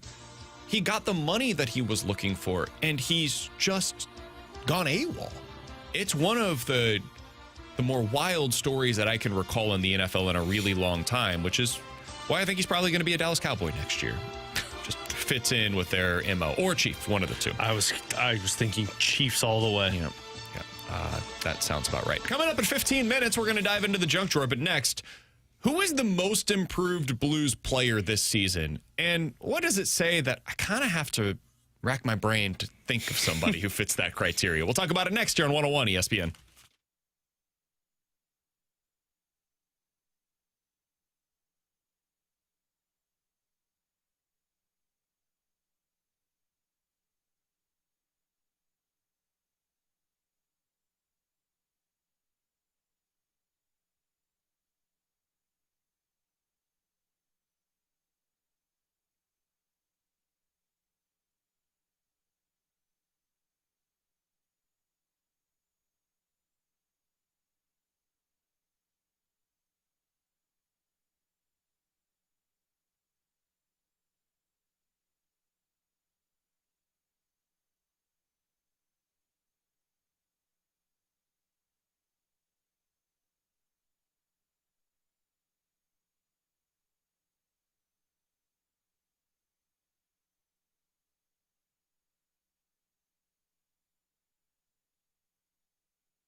Tanner Hendrickson here with the Sports Center update brought to you by Saliga Heating and Cooling. Blues off again today. They'll be back in action tomorrow night when they visit the Dallas Stars. We'll have pregame coverage tomorrow starting at 6 o'clock with Alex Ferrario, then puck drop at 7 o'clock with Chris Kerber and Joey Vitale. The Sports Center update was brought to you by Saliga Heating and Cooling, a Daikin heating and air conditioning dealer.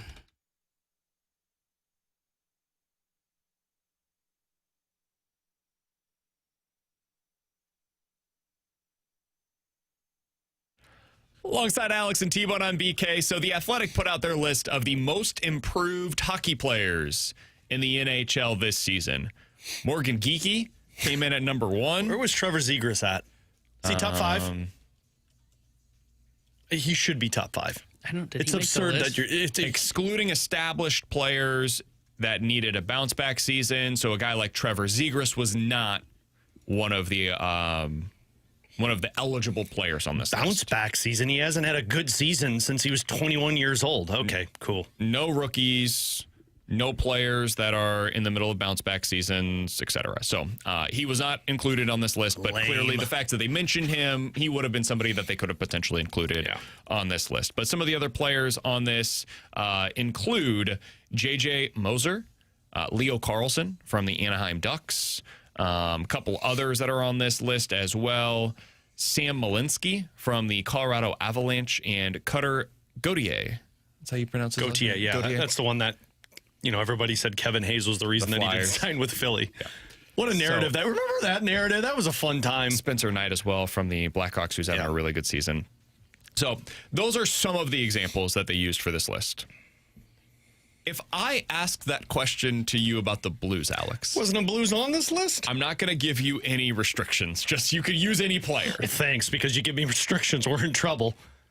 Who's the Blues player that has been the most improved this season? I would say Joel Hofer, but I think that's a strange answer because he did this kind of last year. But my only retort to that is he played a total of 31 games last year. He's already played 27, and he's going to surpass that by a lot. So that would be my most improved because he went from being a backup that's only going to play 25 games and was good to a guy that's probably going to play 45 and be really good for you. I only ask this not because I disagree, because I think the answer might be or probably is Joel Hofer. Is that more because Jordan Binnington and it's what makes it look better, or is it truly Joel Hofer? Because the numbers, like you said to that point, you're right. They're basically where they were a year ago. And I understand the numbers, his starts are going to be more, pushing him more into more of a starter 1A type role. But then I go, okay, well, does that make me feel better because he's actually doing this and it is good, or is it because it feels better because Binnington has fallen off of a cliff? At least for me, it looks better because he's doing this, but he's doing this because Binnington's been bad. If that makes sense. Like, you wouldn't be seeing this many starts from Joel Hofer without Binnington struggling. I would even give a different answer. It's a process of elimination. If it's not him, then who is it? I'd put Falk in that category. Okay. I mean, Falk had, 5 goals last year? He's got look at 11. Okay. And defensively, I mean, look, everybody's been bad on this team, but what is he, a -4, -5? -6. -6 on a team that has given up a lot of goals. So I'd put Justin Falk in that category. Okay, name a third. Nope. I don't want to. How about Robert? I think he's been better than last year. I think he's been I actually think he was better last year because of the offensive numbers, but I think he's been better defensively this year. Yeah. I think he's the same player. Sure. Anybody else we would throw out? How about Dvorsky? Stenberg. Yeah. They saw Dvorsky for what, a game last year? We didn't see Stenberg last year, so I can't go. Yeah, but it's an improvement because he was in Sweden last year in the AHL. You said no restrictions. Yeah, you said no restrictions, Brandon. Has Dvorsky been significantly better? Oh, yeah. Those two games we saw him, I was like, oh, yeah, you're not ready to be at the NHL. Now he looks like he deserves to be at the NHL. The offense may not be there. I didn't expect the offense to be there. I expected him to still be bad defensively, and he has not been bad defensively. It's not good that we are scraping at the bottom of the barrel after getting to 1 or 2 names. Like, our answer is basically, the goalie that is the exact same player as he was a year ago, but he's playing more, that's probably the most improved player. And the second most improved player is probably the defenseman who's having a career year, who we all wanted shipped out of town and will very likely be shipped out of town at this year's deadline. Now, it's nice that you're capitalizing on his value. Well, yeah. But it's not good that that guy who is taking a step forward is likely to be on the way out. So if you're talking about guys that have actually taken a tangible step forward this year that are likely to be back in 2026, like next year, I truly do not know what the answer is. Because I don't think Hofer has really taken much of a step forward. I think he's basically what he was last year, but he's doing it more often, which is valuable. That matters. More because of him doing it more often. Well, and I also think he's taken a step forward. I'd push for he has, because the team in front of him has been a lot worse this year than what they were last year, and he's been better. Okay. I didn't like the tone on that, but I'm good with that. I have nobody else to throw out there. Agreed. And this is the Blues' problem. Yeah, because they so desperately needed guys to take that next step, and instead, it is way easier for me to say, who is the player that has taken the biggest step back as opposed to the biggest step forward? Because I've got a lot of candidates for the former. I've got like 2 or 3 on the ladder. Yeah, no, what's worse about it is not one of us try to even make an argument for their best players. Because I'd listen to an argument on Thomas in terms of how good he's been defensively for how bad the team has been, but I'm not going to sit here and listen to you tell me that he's the most improved on this team. He's not better than he was last year. No. He was better. He was way better last year than he has been so far this year. Yeah. And that may be due to injuries. Like, there's explanations for that aren't just excuses, but he has absolutely taken a step back this season. Yep. Compared to what he was. And the most important one that I think we would have highlighted coming into the year would have been, if not Snuggerud, I mean, you could have made that argument, but he's a rookie, would be Holloway. Yeah, Holloway's the worst one. And now his is maybe also explainable because of injuries, but he didn't play well early on in the year, right? Remember, he started off playing slow, and then he got hurt, and then he came back and started to look better, and then got hurt again. I'll defend him on that one, because he even said, like, he didn't start to feel like himself based off of that offseason injury until November 1st. And November, up until he got injured, was when he actually was performing up to the level we thought he was. And then he gets injured again, and now we're where you were at. Starvin Marvin on the text line says, wasn't Monty supposed to coach these guys up? We're going to spend a little bit more time on that tomorrow, I think. But I'm not blaming Monty for what's happened this year. I think that would be overly simplifying things. I do think it's okay to kind of raise your eyebrow at, what's going on here? Why aren't the Blues improving? Because if it was coaching that was the issue, and I think I brought this up last year, and I said, hey, like, if you get Jim Montgomery in here, he's going to improve upon what Drew Bannister had these guys doing. And I think they look more structured. Like, they look like they know what they're doing more than they did a year ago, maybe. The results are exactly what they were, though, under Drew Bannister. And a lot of the guys that we were saying, hey, you're not having your best players playing at their best under Drew Bannister, it's the exact same things I'm saying right now. And I have zero criticism. Me, myself, I have zero criticism of Jim Montgomery. I had a lot of criticism at the time of Drew Bannister. Again, I believe Jim Montgomery to be a good head coach. I don't think he is the problem. It is weird, though, that we have not seen any of these steps forward under his tutelage this season. We basically saw 2 good months. And since then, it's been a lot of the same. Yeah, that's frustrating. Yeah. I mean, I don't want to spend too much time on it, because I know we're going to bookmark this for tomorrow. But I'll just add this: I'm in no way, shape, or form going to even sniff the Jim Montgomery conversation, because we've gone through 2 coaches as Blues fans, and it's been the same problem every time. You don't go through 3 coaches in 4 years and say it's the coaching problem. It's the players. It's the same players. It's the same problems that have shown up. And until the players get moved and then the team struggles with those players, then I can start talking about the coach. Sheepy Reporter texts in, Monty has never had a good offensive team. He's known more for his hard play and defense. I would push back on the notion that he's never had a good offensive team. I think he's had some good, decent at worst offensive teams. I think that is something that I've got my eyes on, of can he maximize what you're doing offensively, or is it almost too focused on what you're doing in your own end? I think it's a fair question to ask. It's open-ended to me. We'll spend a little bit more time talking about that tomorrow here on BK and Ferrario. In 15 minutes, would you consider diving into the deep end of this free agent market now that we are getting toward the end of the offseason? T-Bone, make the case for it. I want to go swimming. In 15 minutes, the Junk Drawer is next here on 101 ESPN.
Do you guys have any plans for the snow weekend? Did you have any plans for the junk drawer? I did. This is genuinely what I wanted to get to. Honestly, no. Probably getting to go play in the snow with the girls, which sounds like a disaster. If it's negative 10 degrees outside? Bundle them the hell up. Okay. No, the baby's not very going often, so I'm in. The baby's not going to go out there, but Adelaide and Emma, they'll get to go. Have you been paying attention to all this stuff? The models, like the American model, which full disclosure, I'm an idiot. I understand didn't know there was an American model. I didn't know there were like a bunch of different there's an American model, there's a European model, apparently there's a Canadian model, and they all have differing thoughts on which direction this storm's going to trend in, and now they moved northern for a little while, and now maybe they're going back to the southern trend line. Like, have you guys been paying attention to all this stuff? No, but I go to bed every night with the Weather Channel on. Do you? Is that really? weird? Oh, yeah, like the main Weather Channel. I always have it on. Answer your question, Like yes. every night? Yeah. Mm-hmm. Whether weird. it's summer, winter. Always have it on. Really? I have to sleep with noise Why in my don't you room. just get like an Alexa and play like rainforest sounds like I do? Because I like the Weather Channel. I don't know. I like seeing stuff of the rainstorms and snowstorms and Just things hear like the rain. that. You don't need the television. Does your wife mind? No. Oh, no. She's a heavy sleeper like I am. She's out. Oh. Yeah, we usually watch something, and then when she falls asleep and when I start to drift, I turn on the Weather Channel, and then I'm out cold. Do it in hotels, too, when I'm gone. Like, I'll make sure that the television has to be on when I'm in hotels. I don't know if you remember in Nashville, did I have it on? Maybe I didn't do it with you, and I probably didn't sleep well that night. T-Bone was probably a little enough. Well, no, he didn't get to go out and drink the first night. The night Oh, the first night I told him we're going to bed. Night number 2, yes. But night number 1, Yeah. no, I don't think you did. I think you just went to bed, but I did stay up late because I watched that's what Netflix it on my was. laptop or something. Yeah, that's what it was. But yeah, no, wherever I'm at, I always have to have the TV on. I have to sleep with it, and it's usually the Weather Channel. I can't do that. I can have like sound on, right? Like I'll listen to like waves crashing or just raindrops, or a fireplace, but I can't. Katie bought me one of those white noise machines that like you can play different sounds with. It wasn't the same. Really? I hated it. It wasn't the same. I typically will play some kind of a politics podcast as I'm falling asleep at night. I know, it really puts me to bed. God, that's terrible. Like learning about healthcare while you're sleeping. It's like listening to a book while I'm trying to sleep. It'll put me to sleep, but I don't want that while I'm asleep. Man, this would be a really good time to start a show this weekend. You just put something on, have it, binge it all weekend. There's like nothing out yet. This is when we start getting some, like The Pit a couple of weeks ago came out with the first episode for this season. So you can't exactly like catch up on The Pit going into this weekend. Kara watched Heated Rivalry. She's one of the thousands of women that decided that's the show that they wanted to watch. I gotta say, I thought it was pretty good. Thought it was well done. So she's done with that. We don't have that as an option for it. There's really nothing left to binge. Yeah. You don't have to start something that's older. Or I just find movies that I've wanted to watch that I didn't get to go see in theaters. Like I usually have like 5 or 6 movies that I didn't see until they came out on, demand, and then I could watch them that way. That's typically what I'll do. We watched The Rip last night, the new Netflix movie with Matt Damon and Ben Affleck. I thought it was pretty good. I enjoyed it. It doesn't exactly like change the way that modern movies are going to be made. Isn't it crazy? Like, I don't know if you guys were this way, but like high school, college, when I didn't have responsibilities, when I knew that there was a snowstorm like that coming, I made it a point to like, I'm going out somewhere and I'm going to get some of my buddies. We're going to go get like, snowboard sleds, things like that. We're going to find big hills and we're just going to go out there for the entire night. Like I loved it when it would snow overnight because that's like 1 o'clock in the morning before they plow the streets. It's not bad out. And I just go find a spot. Really? We used to go always in Forest Park somewhere or find Art Hill. Up at 1 a.m. Oh, well, again, had no priorities, man. That was life. Now I don't even do that. It doesn't excite me like it used to because 1, I got to be in at work no matter what when the snow comes down, and 2, I don't know, my family was never big on doing the snowboarding. We would go outside and snowball fights and build snowman, but never I needed to do it. Can I clarify? My snowboarding was I would get a snowboard and just stand on it and slide down hills, and mostly not making it down that hill. Yeah, I did some snowboarding. We had a little hill next to us. We had a pond though next to that hill, so we had to be very careful to not end up in the pond. Go at the pond. A lot of people on the text line, by the way, saying His and Hers was good on Netflix. I thought it was solid. What's that? Yeah, but that's the problem. Think it's very You've good. binged everything, man. When you say I want to watch, I binged it all. I know. I'm a TV, His and Hers TV looks guy. good. I didn't think solid. it was very good. The plot kind of lost This me sounds after like a Mr. while. and Mrs. Smith. It's not action. No. It's more murder. Like mystery. solving a murder, but it's like two estranged spouses that are And I both don't know, detectives. I like the two actors that were in it, actor and actress, I should say. And I don't know, I never really connected with the characters. I didn't find it to be overly believable. Yeah. I agree. I didn't really care. I saw it as by far the most popular show, though, right now. Yeah. By a A lot lot of people, I mean, it's a murder mystery, right? People love murder mysteries in general. So I get it. And it's an adaptation of a book. So I'm sure there's some people that liked the book that are now watching the TV show. I never read the book, so I have no idea if it did it justice or not. But the show itself, I thought it was just okay. Yeah. It was not one of my favorites that I've seen. I've heard a lot of people say they like Landman. Maybe that's one that I'll give a shot. I know Jackson talks about that. T-Bone, you've been mentioning The Night Manager is one worth checking out. I haven't really heard a ton about it yet. Give that a shot as well. Yeah, that one you could binge because that first season came out, I don't know, 10 Like years a decade ago, right? Yeah. They're think I finally was getting at to home. season 2. Yeah. Somebody else brought up The Beast in Me. I thought that one was very good. I did like The Beast in Me. That was very good. I thought that was better than Ferrario. Binge His and watch Hers. that one. What's that? The Beast in Me. What's that one about? It's got Matthew Rhys, Yeah. Who's very good in basically anything he's ever done.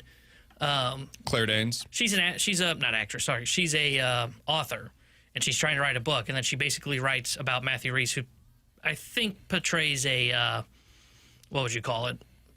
A tech guy, essentially. Yeah. And it's a murder mystery too. The entire premise, I'm not giving away anything from the show, I promise. The entire premise is the world thinks he killed his wife, and did he do it? Yeah. Wasn't there a movie that was that way with Ben Affleck? Are you thinking about Gone Girl? Yeah. Wasn't that it? It's very different. So that one, she had disappeared, and the question was, like, did he kill her? And she was setting him up. Yeah, she was setting him up. Spoiler! And this is different because, like, his wife is dead. Yeah. Who did it? Did he potentially do it? And then everything that comes after that, and she is writing a book about him. Yeah. And then everything that This is the comes movie after. I wanted thought to it watch. was very good. With Channing Tatum. That's like in my queue. Roof Man. I've seen the trailer for it. It looks good. I haven't heard anything about that. Based off of a real story of a guy who, robbed stores and was hiding out in a toy store. So I don't know. That was one that's been in the queue, but I've got some time off coming up when the Blues are in their Olympic break, so I'll be able to catch up on all. Don't go too crazy this weekend. Yeah, Ferrario. From the I 314. got 2 weeks to fill. BK, Love is Blind Italy is the play. It's great. And the U.S. one comes out next month. Ooh, I'm going to be binging that U.S. one. Gosh. I can't wait for Love is Blind. It's the best. It's absolutely fantastic. Katie's obsessed with The Masked Singer, so she's watching that now. You going to the grocery store at all today, Alex? No, I already did that, man. T-Bone? Did you already get your bread and milk? I'm not that stupid to go before there's a snowstorm. I I'm probably going need today. to go. That's a Yeah, bad I need to go, idea. too. Mondays are when I go. Me and my thousands of best friends will be Well, at the grocery store Good luck later on on not this getting. afternoon. You're gonna wish you had those eggs or those chickens in your backyard when you Yeah. try and go to the grocery store today. I think I'm going to hop over to Trader Joe's between our show and the start of the Redbird Report later this afternoon. You'll be able to see that at youtube.com/101ESPNSTL. All right, coming up in 15 minutes, we'll do Believe It or Not. Coming up at 1:30, by the way, we'll have this week's edition of Beat the Blues. Text in right now, 314-399-9646. That is the Air Comfort Service text line. I can beat the Blues. That's all you have to text in. We will pick 3 random contestants to go up today against Tyler Tucker, the winner of today's Beat the Blues. Will be going home with a Tyler Tucker signed hockey puck and tickets to see the St. Louis Blues as well. We'll get into that coming up at 1:30. But next, would you consider diving into the deep end of the free agent market if you're in Chaim Bloom's shoes? T-Bone would. He'll explain why next year on 101 ESPN.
It is championship weekend in the NFL, and that means it is time to open up that Underdog app. Alex, I did that earlier today. Put in my latest play. This one is on the Seahawks versus the Rams game. I like Jackson Smith and Jigba to go under or lower on 90.5 receiving yards. I also really like Kenneth Walker to score a touchdown in this game. I think he will do so. Zach Charbonnet is out. I think Kenneth Walker is going to get all of the carries that he could possibly handle in this one. He'll score a touchdown. And then give me Devontae Adams to score a touchdown as well. Put those three plays together.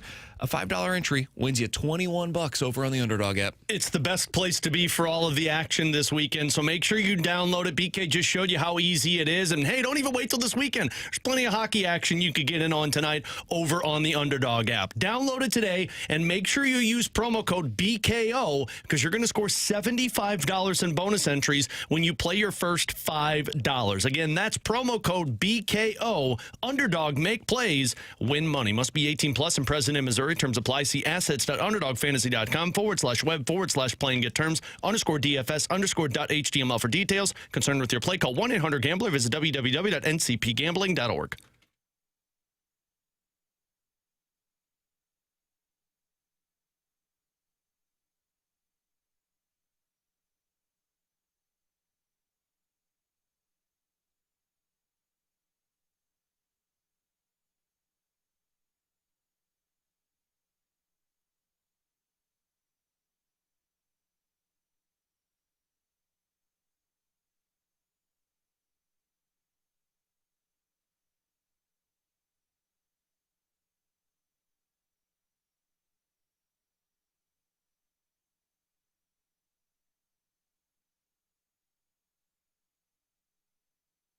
All right, we're getting late into the offseason. Eventually, some of these free agents are going to have to sign.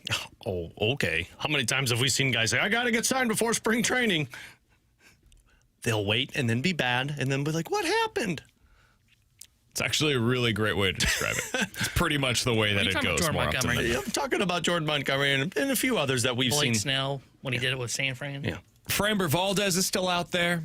He crossed up as catcher, lost millions of dollars because of it. Zach Gallen is out there. Chris Bassett is out there. Lucas Giolito is still available. Those are pretty much the top players available. You could throw Eugenio Suarez in there as well. Didn't say Jordan Montgomery. I did not. You're correct. T-Bone said I thought we were all going today, to agree that that's not. He shouldn't have been said on that one. T-Bone said earlier today, it's time for the Cardinals to dive into the deep end when it comes to the free agency market. Oh, I can't wait to hear this one. Explain that to me. I feel like he kind of heard it wrong, but I heard it that way. I'm getting a little bit of the itch for this whole free agency thing, and I think it's just because I'm still thinking of the Cardinals of old. So, can I stop you for a minute? Yeah, Why stop? yeah. You need to resolve that itch because this team is trying to be bad. No, I got to keep this itch. Otherwise, I don't think I could say nice things about the Cardinals ever. I wonder. They clearly are still at least open-minded to potentially adding some pitching. And the reason I say that, there was a report, I think it was John Heyman, if I remember correctly, but there was a report out there that they were in contact or had some interest with Griffin Canning, who is a right-handed pitcher, previously with the Angels and then last year with the Mets, was awesome in the first half of the year, and then he tore his Achilles and missed the rest of the year. Now, whether these conversations happen to occur early in the offseason or they've been occurring recently with them, makes me wonder if they're still interested in adding starting pitching. But if it is a Canning guy, it's probably a guy coming off of injury. So maybe a Montgomery fits more of this mold, a guy you add in midway through the year. But I couldn't help but wonder if potentially signing someone like a Zach Gallen made sense. And the reason I bring that up is I don't think he's getting this huge multi-year deal like we saw from a Ranger Suarez, or however you say his first name. I think he's going to have to sign the Pivetta deal. And Nick Pivetta last offseason was attached to a QO offer, signed a 4-year deal with the San Diego Padres that contained opt-outs after the 26 and 27 season, so he had 2 opt-outs in that deal. But in the first year of that deal, he had a $3 million signing bonus and was just $1 million in salary for the season. And then he became his contract bumped up $19, $14, and $18 million respectively. If the Cardinals are looking to get someone else to add to this rotation, and if we're being honest, they're probably thinking of, okay, who can we bring in that we can then sell at the deadline? Gallen would be that guy for me, to where you bring him in, you hope that you can fix his stuff. It's going to be a low salary figure, and then you hope that you get the equivalent of the pick that you end up giving up when you sign him to the QO offer. and all the teams would be willing to line up for him if you fix him because he's a stud. He's a front-end type rotation arm that teams would line up for. And if we're being honest about Dustin May, like, if everything goes well for Dustin May, he's like a number 3 starter that you're looking to move at the deadline. So it would maybe just be the itch that I have going, but I'm at least intrigued by the idea of potentially doing Gallen if he has to settle for the Nick Pivetta type deal. I think I'd rather have, given what you lose if you end up signing them, or if you end up signing Zach Gallen, I think I would just rather sign Lucas Giolito.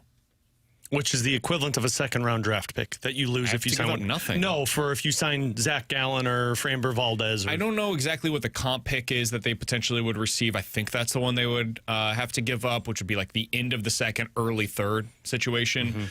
Or they give up their early third-round pick. But it's the third pick that they have in next year's draft that they would have to give up, I believe. So if you're giving that up for Zach Gallen, and then I'm signing him coming off of what was a pretty bad season, all things considered, and even the underlying numbers were not nearly as good for him. Is that a one-year blip on the radar? Is that a sign of things to come? Hard to say with any certainty, but it does give me some pause, especially considering he didn't exactly stay healthy in 2024, and then this season he wasn't as good. All right, I don't know, man. Don't love that, giving up a third-round pick or a second-round pick to do so when I'm going into a rebuild. Meanwhile, Lucas Giolito, yeah, he wasn't very good last year either. The real numbers were solid, but the expected stuff wasn't overly great. It was his first year coming back from injury, and I think there's still some untapped potential there, and he's only 31, so he's only a year older than Zach Gallen, and I'm not having to give up a draft pick to be able to sign him. And if you do end up getting something more out of him, you're able to reach some of that untapped potential coming off of the injury. He also has the upside that you could get something of significance for him at the deadline because he has that pedigree that comes along with him. I would just sign Lucas Giolito. I mentioned him at the very beginning of the offseason along with Dustin May as the two guys that interested me the most this offseason. Man, if his market is not developing, that's the guy I would be targeting personally. I'd do Giolito or Walker Buehler. Sure. I go for one of those two guys. I'm with you. I'm not. I looked at Zach Gallen, and as T-Bone was talking, I'm like, you know what? Maybe I don't know, even if it is like a third-round pick, which doesn't seem like much, if I'm going to flip Gallen, my hope is I get a guy who is at least close to that mindset of a third-round pick comp that's a year already into the development. I think I would rather just take a chance and not give up that pick, keep it so that I can go after the guy myself in the draft and just chase somebody that needs a bounce-back season, that's younger, that does have a little bit more upside. And look, all you need to do is get 1 year. And I think a guy like Giolito or Buehler would be more willing to take a 1 year chance on being a number 2 or a 3 in this rotation and then get flipped rather than a Gallen who most likely is going to want to sign for a team where he can be there for a couple of years. Yeah, the problem for Gallen, though, because of what we're talking about with him having the down year and he's attached to the Q, it's like the worst storm possible. By the way, I figured it out. It would be the Cardinals' second-round pick. It would be the 50th overall selection that they would have to give up because they will have the 13th overall selection, and then they have the comp round A pick, which is 32nd overall. So their third pick in the upcoming draft would be 50th overall. So that is what you have to take into account. What is the value of that pick? And then how does that play into your decision to play or to sign Zach Gallen? Or if you really wanted to get crazy, go out there and sign Framber Valdez, who I don't think makes any sense for the Cardinals. Him, I don't see making sense. He's too old at this I'd rather point. just chase one of those lower-end guys and not give up that pick. Yeah, I get it. Like I think there's more upside to Gallen than there is in Giolito, and especially because now Giolito, as you said, came off a major injury 2 years ago of Tommy John, and then I saw him this year. Like I don't know how much more ceiling there is left in him. I'm out on Buehler. I don't think there's any ceiling left to him either. The only reason I bring it up with Gallen because of the deal that he may have to settle for, like Pavetta's deal, to where it's not a bunch of salary, so it won't hurt your payroll. I get it, the pick is involved, but the idea behind it would be you think you can fix him, get him back to what he was 2 years ago, and if that's the case, then you can really get a haul for him at the trade deadline because he won't be making a lot. What if you're wrong? Well, if you're wrong, then you're stuck, and you're probably looking at Heim Bloom going, "What the hell was that signing for?" But I think it's personally worth the risk because I think he can be so fixed. Interesting. We're on the opposite side of this, and it's because you're looking at upside and I'm looking at downside. Well, T-Bone also has an itch to see the team win, and I have no itch for that I don't this think season. even if you sign Gallen, by the way, you're not winning. Honestly, I think that's part of this. I do. And I'm not criticizing you, T-Bone, at all. I promise you, but I do think some of this is influenced by what we have seen the Cardinals do in the past and how they typically operate. and I have so much history of watching the Royals and how they would operate. The Royals' move here is signing Lucas Giolito. And it's saying, hey, we're going to sign him. Like, he didn't have the deal that he was looking for this offseason. We've got some money to spend. We're going to give him a 1-year, $17 million deal. Sounds like a ton of money. I understand that. But that's what you do whenever you give these 1-year deals out. And we're banking on upside, hoping that he goes out there, rebounds. And this is now 2 years off of the elbow issue. And this time around, he's going to have more velo. He's going to get back to some of that swing and miss that we saw from 2023. He's going to be the pitcher that the Red Sox hoped he was going to be last year. And if you're right, you can capitalize on that at the trade deadline the way that you're talking about with Zach Gallen. The thing with Gallen, if you end up signing him to that deal, he's going to have multiple years of control. There will be a lot of teams that just say, we're not interested in having multiple years of Zach Gallen. So I do think some of that that potential trade value is maybe a little lower than what we're suggesting. A lot of teams at the deadline just want the expiring deal. They just want 2 months of that pitcher instead of having another 3 years where I'm locked into 32, 33, and 34-year-old Zach Gallen on my roster. So I think if you're trying to go at get the guy with the best trade value, I think that is also Lucas Giolito personally. I think unless you were getting a 1-year deal for Zach Gallen, which doesn't make sense because then you're just giving up a second-round pick for a 1-year deal. And he won't do a 1-year deal. If he's looking for a deal, he's going to be looking for the Pivetta deal at this point. Agreed. I think. And the only reason that I brought this up is because of the reports that they were connected to Griffin Canning. I think the likelihood is the 1-year deal that we're talking about, like with Giolito, they did with May. Like, I think they're probably done looking at what their rotation holds, and they're not going to do this. But, yeah, Gallen was the one that I saw, because he screams the Pivetta situation from last year. And I couldn't help but think, man, that would be a heck of a signing. But to your point, like the Padres didn't even get out from Pivetta, right? They couldn't get out from Pivetta, and they need to cut salary so far this offseason. But, yeah, I don't know. I can't handle this new Cardinals build. I get it, man. Somebody in the text line said Lucas Giolito sucks. He hasn't been good in a half decade. Yeah, that's what you're chasing. He had a 3.4 ERA last year. He didn't miss any bats, but that texter probably didn't care about that. I mean, he was pretty good last year. Didn't pitch the year prior. And in 2023, when he was probably hurt, had a 4.80 ERA, which is not great. I'm not selling you on that, but he was an innings eater. Gave him 185 innings that season. Started 33 games. The year before that, 30, 31, 12 in the COVID season, 30, 32. He has been the model of consistency outside of the 1 year that he missed the entire season, and then immediately came back and last year started 26 games, gave him 145 innings. Also, why are we upset about if the Cardinals go after somebody who, in their opinion, sucks? Yeah, it's $15 million. Whatever. Guess what you could do if he's bad that year? Walk away from it. Didn't work. He gets you a better draft pick. Go to the bullpen. I think that's what the Red Sox did with Buehler last year. They brought him in. We're talking about the upside, and then they said, "Nah, he's not good. Yeah, gone." Like he just cool. The sick man said, "We don't need any more freaking pitchers." I mean, yeah, you always need pitchers. Go ahead and put together your projected opening day rotation. Also, for the and then tell me you don't think they could use any more pitchers. Also, for the longest time as Cardinals fans, we've gone after players that have sucked and made it seem like, this guy could help us win a World Series. Now we're chasing them that aren't that good and be like, this guy's terrible. We can't put him on our team. Let me put this a different way. How you feeling about Kyle Leahy or Andre Palante being projected in your opening day rotation? I think that's going to flame out by about June. If you don't feel great about it, they need another starter. They may feel great about it. The Cardinals might. And so they may say, this is ridiculous. I can't believe you guys are even talking about it. We have 5 that we like, a 6 that we're feeling comfortable with, and we have the ability to backfill this year with guys like Richard Fitz and Quinn Matthews, hopefully. Quinn Matthews, eventually, who's the other guy they got from Dobbins, eventually. They feel pretty good about their depth, and so maybe they think this conversation's a complete non-starter. For us on the outside looking in, I don't know. I would also trade Matthew Liberatore, but that's a different conversation for a different day. Coming up next, believe it or not, here on 101 ESPN.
You ready? Are you? Believe it or not, I'm walking on air. I never thought I could feel so Free, flying away on a wing and a prayer.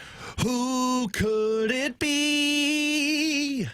Believe it or not, it's just me. 314-399-9646 is the Air Comfort Service text line. You guys give us a scenario. We will tell you if we are believing it or not here on 101 ESPN. Guys, believe it or not, Missouri will have a player finish in the top 5 of the Heisman voting next year. Wonder where this came from. Yeah. I'm going to say not believe it because I think you have to be a really good team to do that. And I'm not so sure if Mizzou will be there, buddy.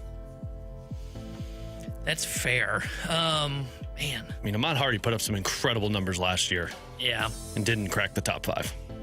I say last year, this season. I'm going to say not believe it because you guys do some absurd numbers to get into the top 5 in the Heisman voting as a running back. We've seen I think it's a little easier, in my opinion, for a receiver, but I would say not. I'm going to say no. I think Hardy is their best chance. Yes. I would say no as well. Jacob Rodriguez from Texas Tech was the top 5 candidate this past season. The top vote receiver among a non-contender this year would have probably been Haynes King, the quarterback from Georgia Tech. You're right, Alex. It's really hard to get the notoriety necessary to get into that top 5 conversation if you're not going 10-2 or better.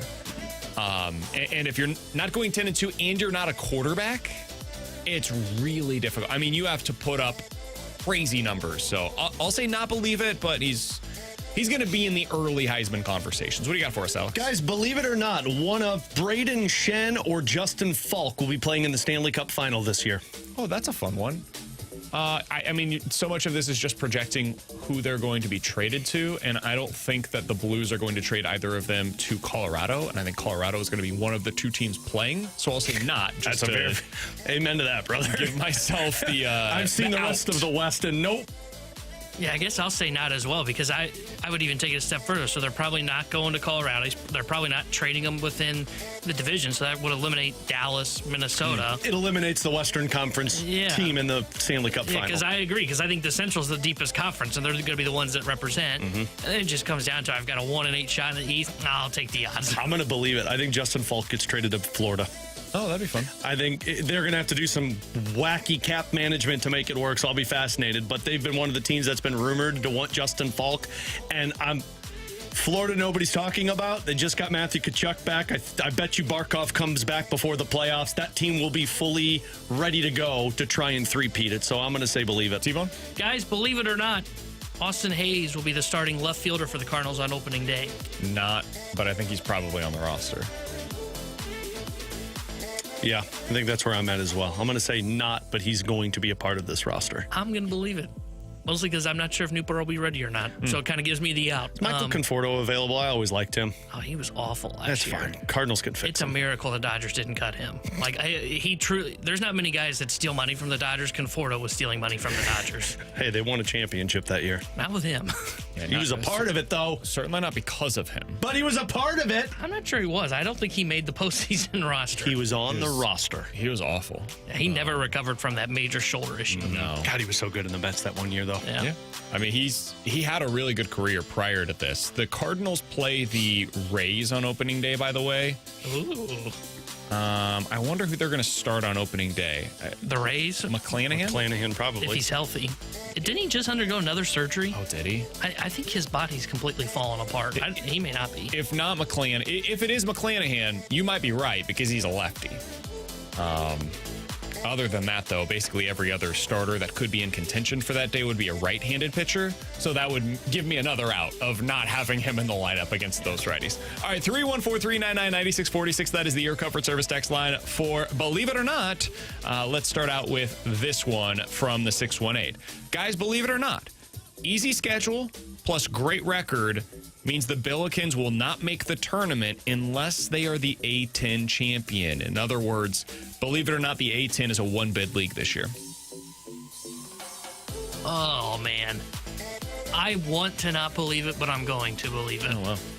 And the reason I say that is because there's just so, like, If they lose in the conference championship game, they might be okay. They lose in the first or second round of the A-10, I don't know that they're going to get in because the A-10 is just so down again this year. I'm going to say believe this. I'm going to not believe it because I wonder if the SEC not being a juggernaut this year allows the A-10 to maybe get a couple of teams in. Certainly helps that the SEC, the Big East, and I would say the middle of the Big Ten is down this year.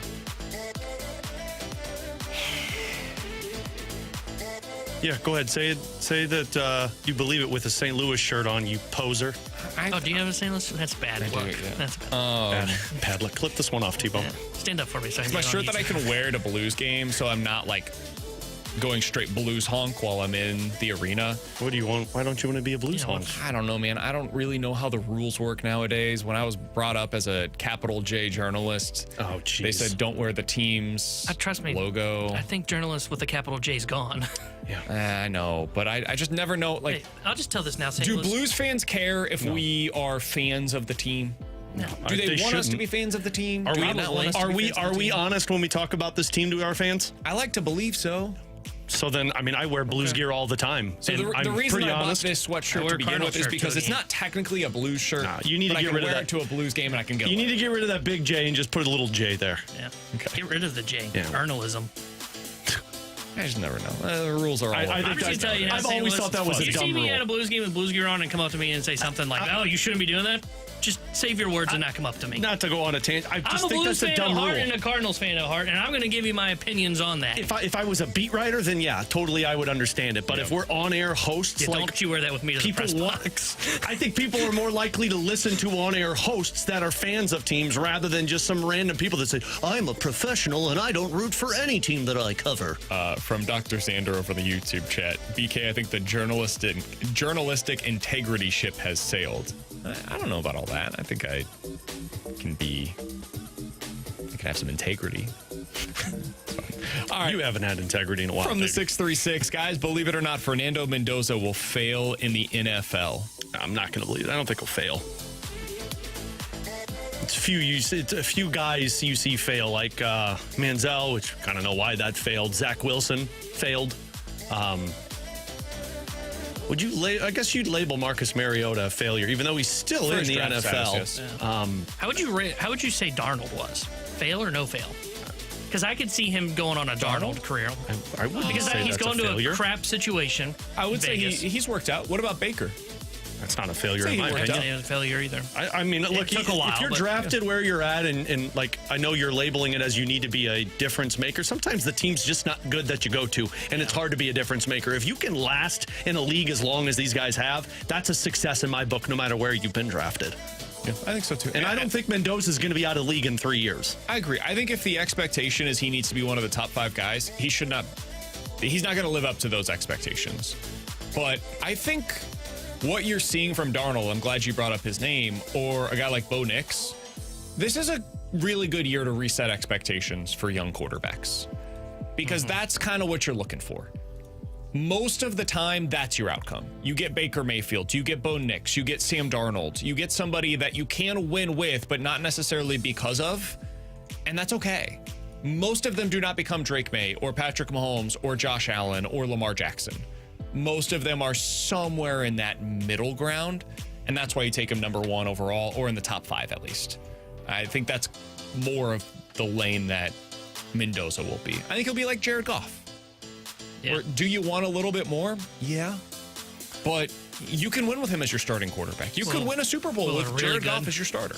Will a really good offensive mind go, get out of here? Yeah, maybe. Someone brought up Trey Lance. Wasn't Trey Lance drafted way higher than he was supposed to Third be? overall. Wasn't he And- supposed to be like a late first-round pick? No, he was a high. Was We he? thought he didn't. Yeah. We I thought thought we it was a shouldn't reach go. when they were talking about him getting selected where he did. No, that's kind of what we expected it to be, but he failed out. Yeah, he failed. Spectacularly. Yeah. That was no doubt about it. And by the way, as much as we give credit to the 49ers, you want to talk about a team that really lucked out. They traded a ton of capital to move up to get him, and he failed miserably, and yet they somehow drafted Mr. Irrelevant. Play a and he quick became a game. guy. How many career starts do you think Trey Lance, former number 3 overall selection in the 2021 NFL draft, has in his career? Career starts? Career starts. I think one. I think it was just that first game in the rain and he got injured. I'm gonna I'm not talking about with the 49ers. Over his Overall. entire career. I don't think he started I want with to the say Cowboys. 3.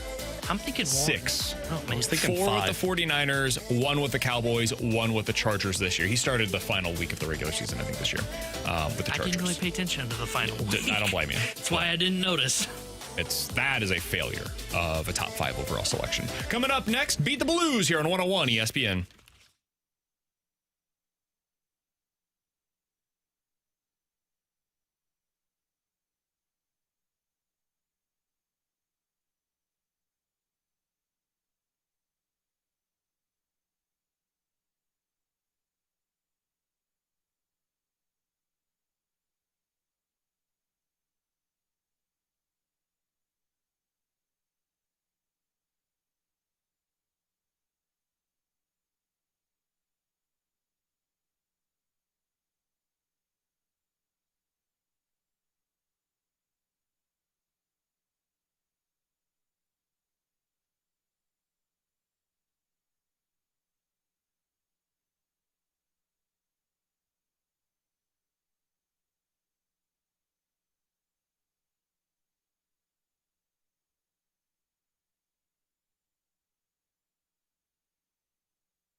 Tanner Hendrickson here with the Sports Center update brought to you by Saliga Heating and Cooling. Blues off again today. They will be back in action tomorrow night when they visit the Dallas Stars. We'll have pregame coverage starting at 6 o'clock with Alex Ferrario. Puck drop at 7 o'clock with Chris Carber and Joey Vitale. The Sports Center update was brought to you by Saliga Heating and Cooling, a Daikin heating and air conditioning dealer.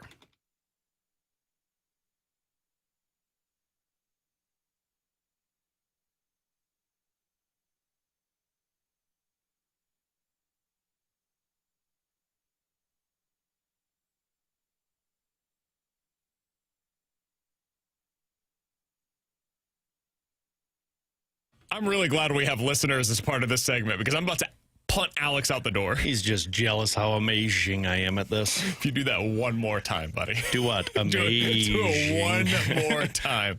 Alongside Alex and T-Bone on BK, it's time for Beat the Blues. We do this each and every Thursday here on BK and Ferrario. Today we have 3 contestants going up against Tyler Tucker. Mike, Keith, and Scott are all on the line.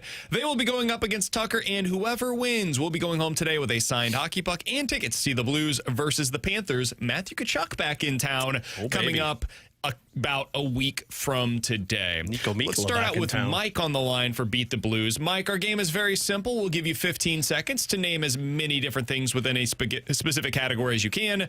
The winner between you, Keith, and Scott will be going home with a signed hockey puck and tickets to see the Blues versus the Panthers. How you doing, Mike? Fantastic. How are you? Doing great, man. You understand Mike. the rules of the game? Yes.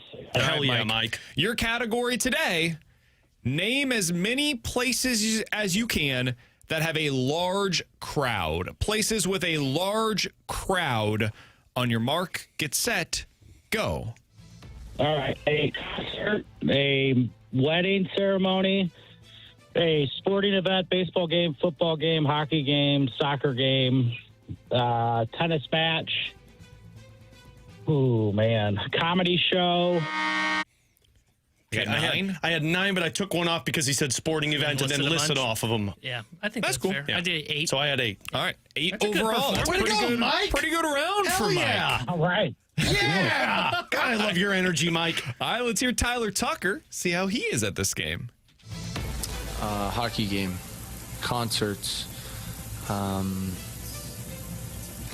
football games, basketball games,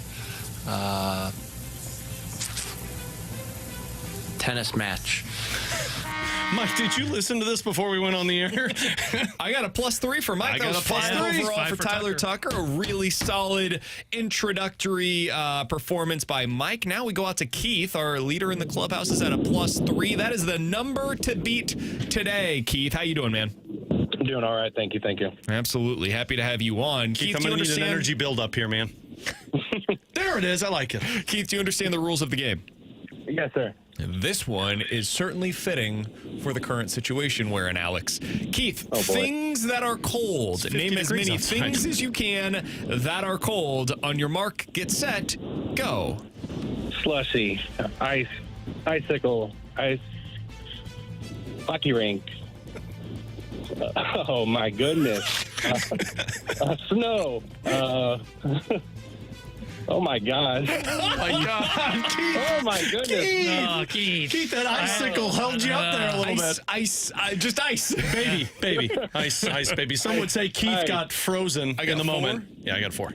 Oh, yeah, okay. I had 5. Oh, he's gonna beat me. He's gonna beat me. Yeah, well, Keith, I don't like your odds here, buddy. Keith, all he has to do is get one. And you're out. So appreciate you being a part of the show today, though, Keith.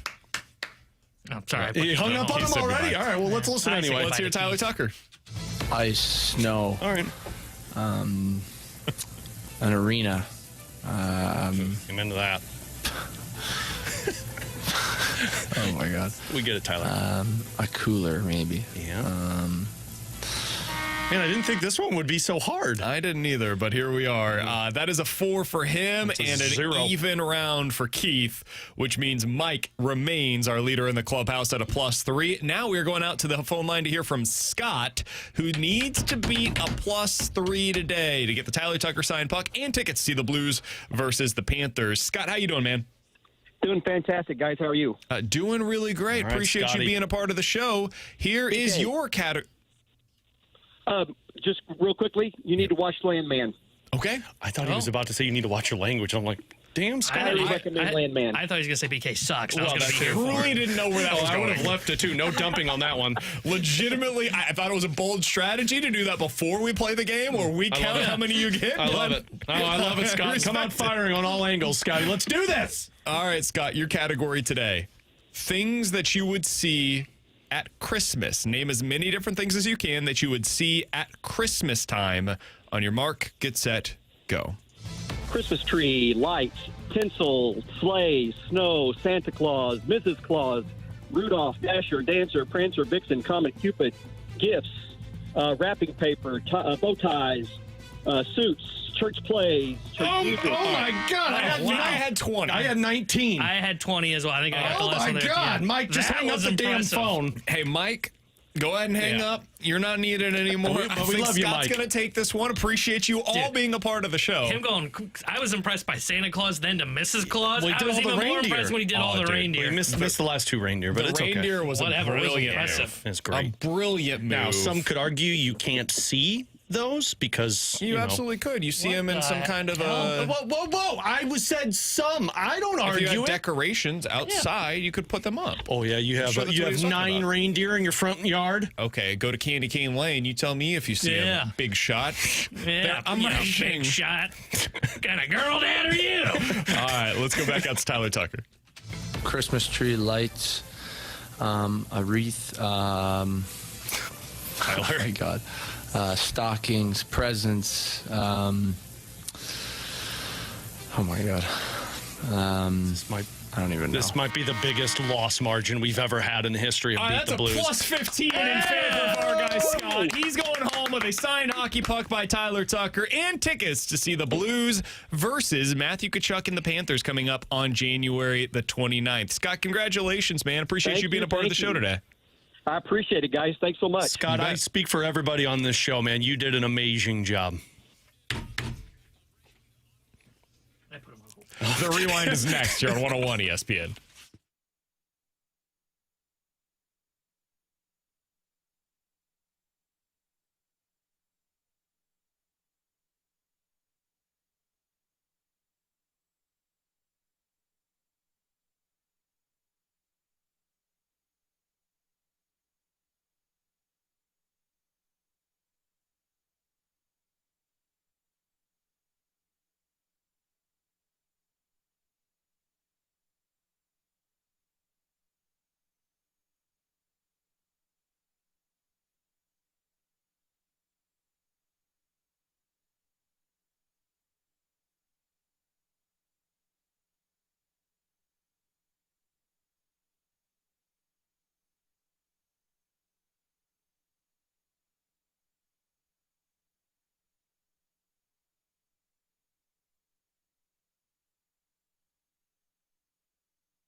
BK, we love Underdog, right? Every time we talk about it, we want people to go over there and use our promo code BKO. I love surprises, and so when I open up my Underdog app, the first thing I see is a $10 bonus payment. They just give me $10. Bonus entry. I love it. And so what I did was I said, well, obviously I'm going to put 10 plays together on a hockey game, so listen up, hockey fans, because we're getting paid on this one tonight. I'm going higher on points on all of these players. Demidov, Tage Thompson, Connor Bedard, Seth Jarvis, Marchenko, Heiskanen, McAvoy, Barbashev. Yes, that's 8 of them. And yes, that pays 32-1 odds. Love to see that. You can make it that difficult, or you can make it super easy and just do a couple of plays. Whatever your preference is, you can do it over on the Underdog app. Playing is super easy. Choose whether your favorite players are going higher or lower. Get them right. You could win up to 5,000 times your cash. What are you waiting for? Whether it's for college basketball, maybe you want the NFL slate for this weekend, it's all available for you. Download the app today. Use our promo code BKO to score $75 in bonus entries when you play your first $5. That's promo code BKO.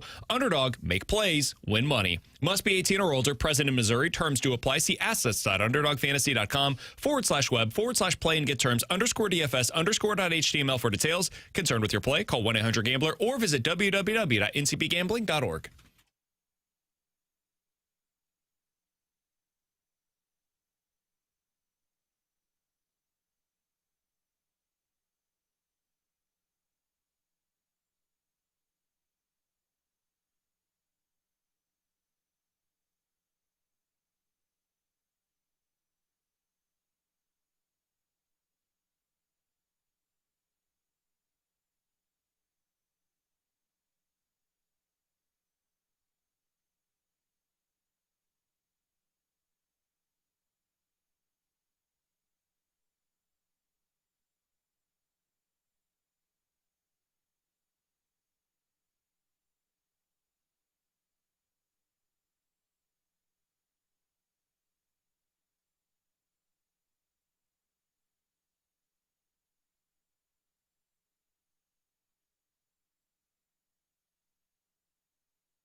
If you guys missed anything from today's show, be sure to check it out on the podcast page. 101ESPN.com and the free 101 ESPN app is where you go to find it. It's all sponsored by Schaefer Door Company. That 101 ESPN app is free to download, super easy to use, and it's sponsored by Dobbs Tire and Auto Centers. Appreciate all of you checking us out on YouTube today. Dr. Xander's been hanging out over there. Bill has been over there. John Scores, Gator. Our usuals have been over there in the YouTube chat. You can always check out our show during or after at youtube.com/101ESPN-STL. It's a super easy way to watch us. You can also go back afterwards if you're a Blues fan and you just want to see all the Blues content. Super easy to see. T-Bone will go through and list where the certain segments are. Find out where the Blues segments are. If you're a Cardinals fan, find out where the Cardinals segments are. You can skip through, watch whatever you prefer. New edition of the Last Minute Blues podcast is also available for you right now over at youtube.com/101ESPN-STL. That is where you can also see the latest edition of the Spread Zone. And today, we're going to have some fresh Cardinals content for you. You wanted to say spicy, didn't you? Yeah, I don't know. I heard it's a pretty spicy show that's going to be coming up. The Redbird Report will sign be Zach posted later this afternoon. Again, youtube.com/101ESPN. By the way, 2.1 thousand of your friends have already checked out the Last Minute Blues podcast, so keep them coming. It's a disappointing number, but we'll see if we can keep it going. I doubt it with you guys. It's all right, though, buddy. We'll do our best. Please, we got to beat Last Minute Blues Pod. Did you hear that, Trash Redbird Report fans? Did you hear that? Last Minute Blues podcast fans go strong, and they go deep. What's going on? They go strong and they go deep, man. We still talking hockey? Yeah, absolutely we are. All right. Donnie tells an incredible story about a cooking blunder. All right, so tomorrow we might have Jeff Merrick on the show. No, not Mike. We going will to have Jeff Merrick on the show. We'll have our guy Macadoodle Mike McKenna, right. joining the show as well. Coming off of, lost. Sorry, Mike.